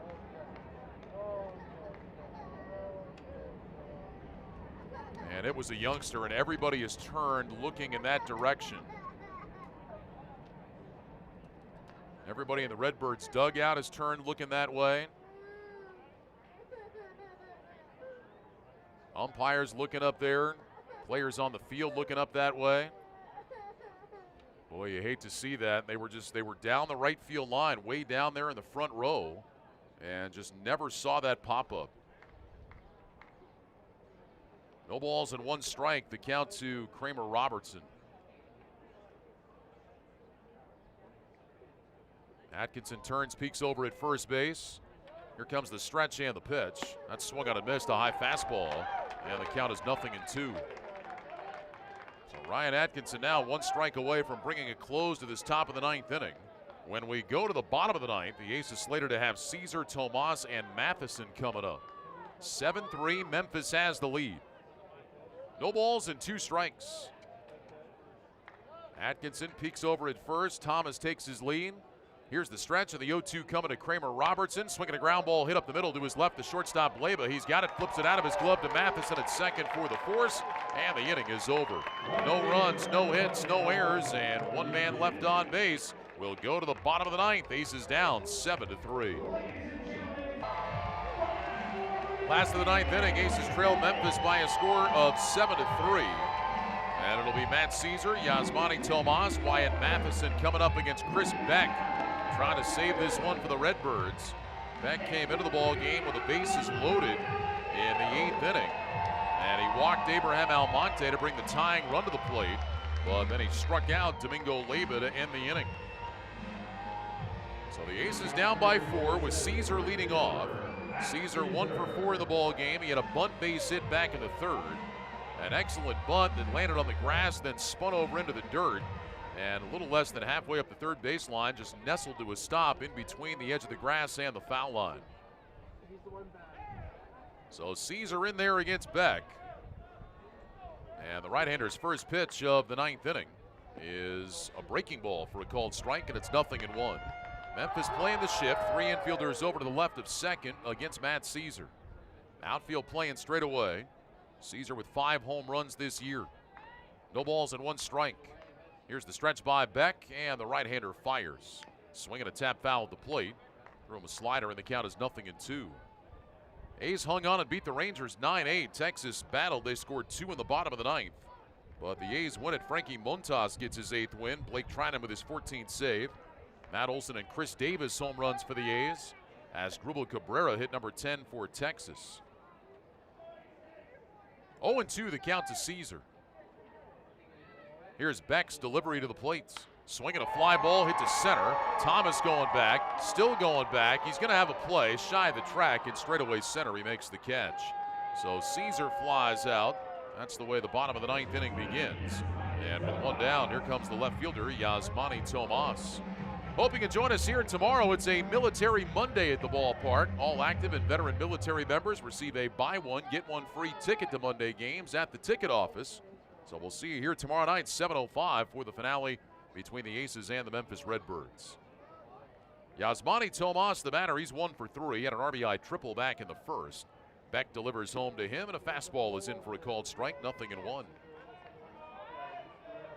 This would be a save for Beck. You're wondering why he came in with a 5-run lead, but if you face the tying run or if the tying run is on deck, it's a save situation. Fastball taken for a strike over the outside corner, and the count 0-2 on Tomas. So when Beck came in, it was a 7-2 ball game. The tying run was in the on-deck circle. So this would be a save for him if he can finish it up. He's had 4 saves this year. He is 4 for 4. No balls and 2 strikes, the count to Tomas. And Beck delivers down in the dirt. And the count 1 ball and 2 strikes to Yasmani. Wyatt Matheson waiting over in the on-deck circle for the Aces. Memphis with a win here today would have a chance to win the series tomorrow. Again, a Memphis victory assures them of a winning road trip. Aces have already been assured a winning homestand. 1 ball and 2 strikes. And the pitch. Swinging a ground ball hit foul past the bag at third. Aces swept Nashville to start this homestand. Dropped the ball game on Friday night, but bounced back yesterday with a win. Last night with a win. Trailing here today 7-3 in the bottom of the 9th inning. 1 ball and 2 strikes to Yasmani Tomas. Back the 28-year-old right-hander comes set, and now the 1-2 home. Fastball taken high, 2 balls and 2 strikes. So Yasmani laid off that pitch, one that has given him trouble at times this season, but he did not chase in that situation. 2 balls and 2 strikes. Beck shakes off the first sign, shakes off a second sign, and now Tomas is going to back away from home plate.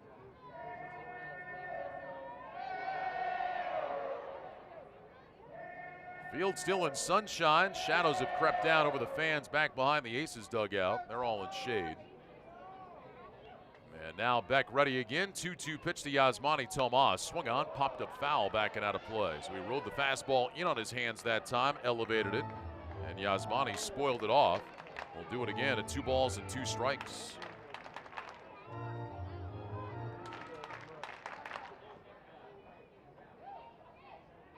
Second baseman Sosa shading up the middle.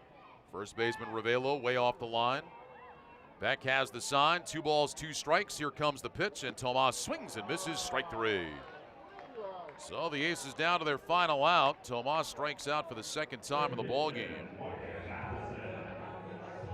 And here comes Wyatt Matheson now. 11th strikeout recorded by the Memphis pitching staff. So it'll be up to Matheson to keep the Aces' faint hopes alive. Wyatt hit by a pitch in the 8th inning. That started Reno's 2-run rally. Came around to score on a Marty Harum base hit. Matheson now has been plunked 14 times this year. That's the most of anybody in the Pacific Coast League.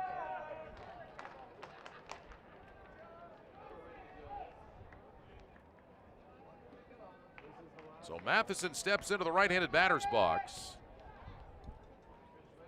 And here comes the first pitch. Fastball inside to Matheson. And the count 1 ball and no strikes. I'm gonna have to go back and research what the Aces mark is for getting hit by pitch in a single year. 1-0. That's a breaking ball for a strike to Matheson. And the count now 1 ball and 1 strike. It's not something we have tracked in the past. So I'll have to go back and look that up, see where Matheson stands. 1 ball and 1 strike. Here comes the pitch. Breaking ball hit hard on the ground and fair over the third base bag down the left field line. That'll be extra bases into the corner. Matheson around first. He's going to second base, and he's got a double. So Wyatt Matheson with a 2-base hit. And he does keep the Aces' faint hopes alive. That'll bring John Ryan Murphy to the plate. Well, for Matheson, his 8th double in his last 22 games. Batting right around .350 in that stretch. Now John Ryan Murphy, he had a base hit his last time. Came around to score a run. John Ryan Murphy.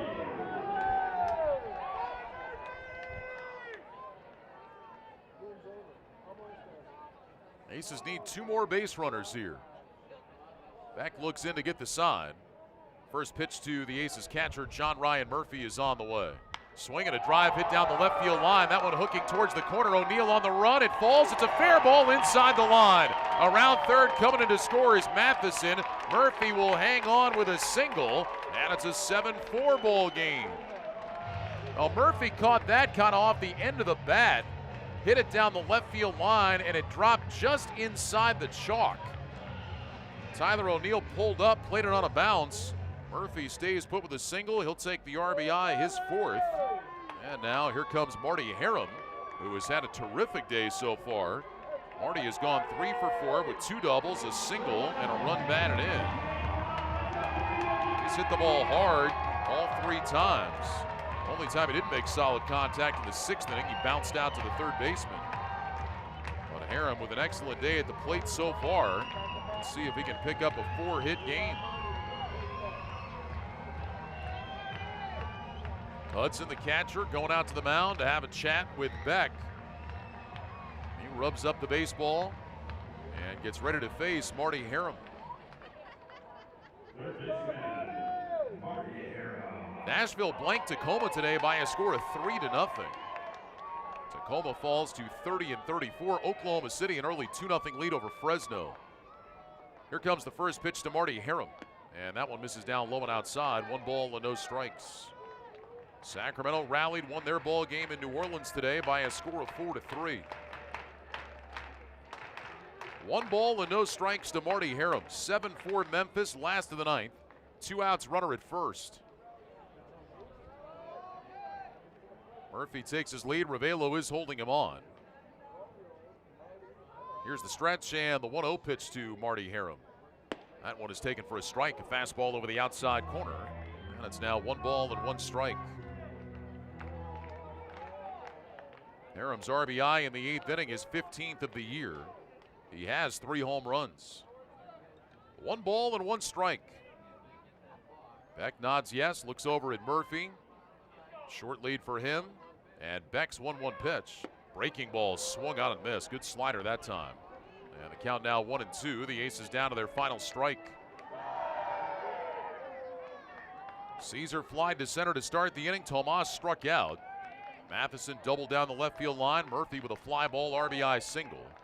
Now Marty Harum with a count of 1-2. Here's the stretch by Beck. And the 1 ball, 2 strike pitch. He kicks, he fires, and that one is swung on, fouled off the glove of the catcher behind the plates. If Harum reaches base, the pitcher spot is due. Caleb Joseph has come out in the on-deck circle. Caleb was doing a lot of work down in the cage before the game today with Jason Camilli, the Aces hitting coach. Neither team hit on the field before the day game today, but Caleb spent a lot of time working with Cammy. 1-2 the count. Beck ready to go to work again. Here's the kick and the pitch, and Harum takes just a little bit low. Fastball at 94. 2 balls and 2 strikes. Close pitch. Very close. 2 balls and 2 strikes, the counts. A lot of room on the right side for Marty Harum if he gets a pitch away. Beck gets the sign. Here comes the pitch. Down low and outside, 3-2. So that'll give Murphy a head start. Ravelo is going to move back behind him. 3 balls, 2 strikes, 2 outs. Memphis 7, Reno 4. Bottom of the 9th inning. Aces need 1 more base runner to get the tying run to the plates. Beck looks over at Murphy. He takes his lead. There he goes, and the 3-2 pitch is swung on, popped up foul, right side into the seats. And we'll do it again, 3-2. Well, here we go again with the Aces battling right down to the final out of the ball game. They have made it interesting here in the 9th. They need 1 more base runner.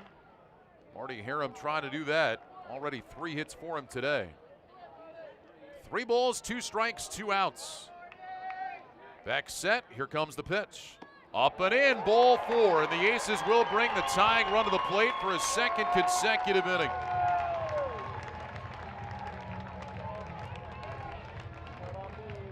So Marty Harum able to draw the walk. He reaches base for the 4th time of the game. And now Caleb Joseph is going to come up and pinch hit in the pitcher spot. And 1 big swing could tie this one up. The Aces were in this spot in the 8th inning. And Leyba struck out with the bases loaded. And now out to the mound goes Dernier Orozco, the pitching coach. He is making a slow walk out to the mound to talk with Chris Beck. Well, you got to give the Aces credit. Down 7-1 going to the bottom of the 8th inning. Pretty easy at that point to fold up the tents and say, we'll get them tomorrow. But they scrape across 2 runs. They got the tying run to the plate. And now here in the 9th inning, down to their final out. 2 outs, nobody on base. They've had 3 straight men reach.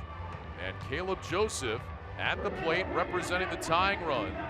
Joseph, so far this season for the Aces, has hit .261. He does have 4 homers and 13 RBIs. See if all that early work in the cage can pay off here with at least a base hit. 2 outs, runners at first and second. Joseph, a right-handed batter. Beck, a right-handed pitcher.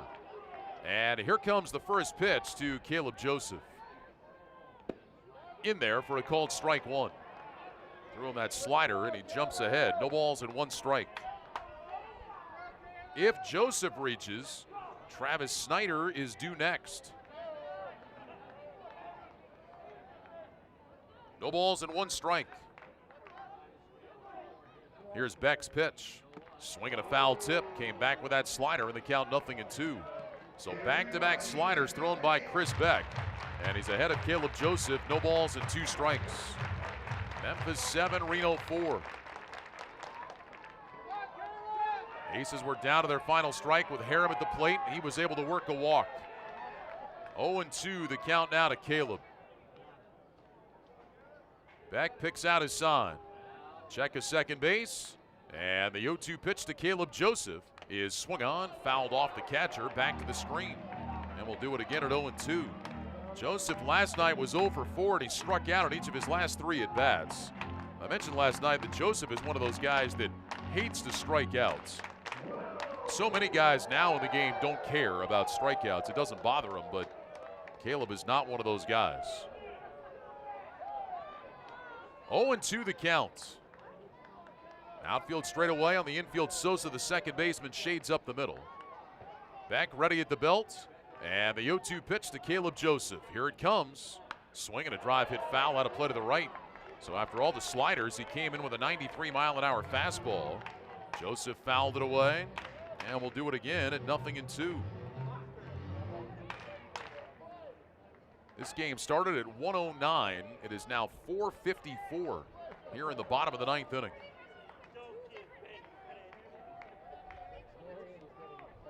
No balls, 2 strikes.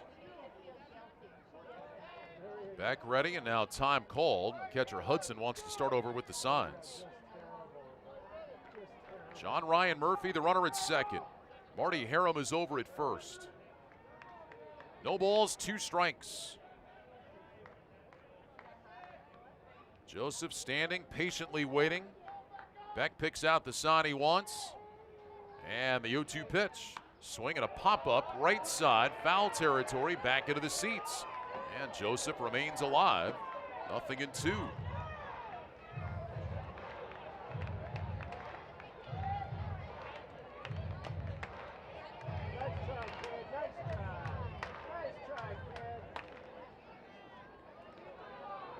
No balls, 2 strikes. Beck bending in, now straightens up. Hudson goes through the sequence of signs behind the plate. Beck ready, and the 0-2 pitch to Caleb Joseph is on the way. Swing and a miss, he struck him out. He threw him the slider, Joseph K's. The ball game is over. The Aces put up a fight in the later innings, but they fall to the Memphis Redbirds today by a score of 7-4, and Memphis has won 2 of the first 3 games of the series. Here in the 9th inning, the Aces get a run. They do it on a couple of hits. There were no errors and 2 men left on base. The Aces strand 13 runners in the ball game today. So 13 men left on base for the Aces, and they end up 4 for 14 with runners in scoring position. Here in the 9th inning, 1 run, 2 hits, no errors, 2 left. Final score, Memphis wins it 7-4. We'll be back with the totals and a preview of tomorrow right after this.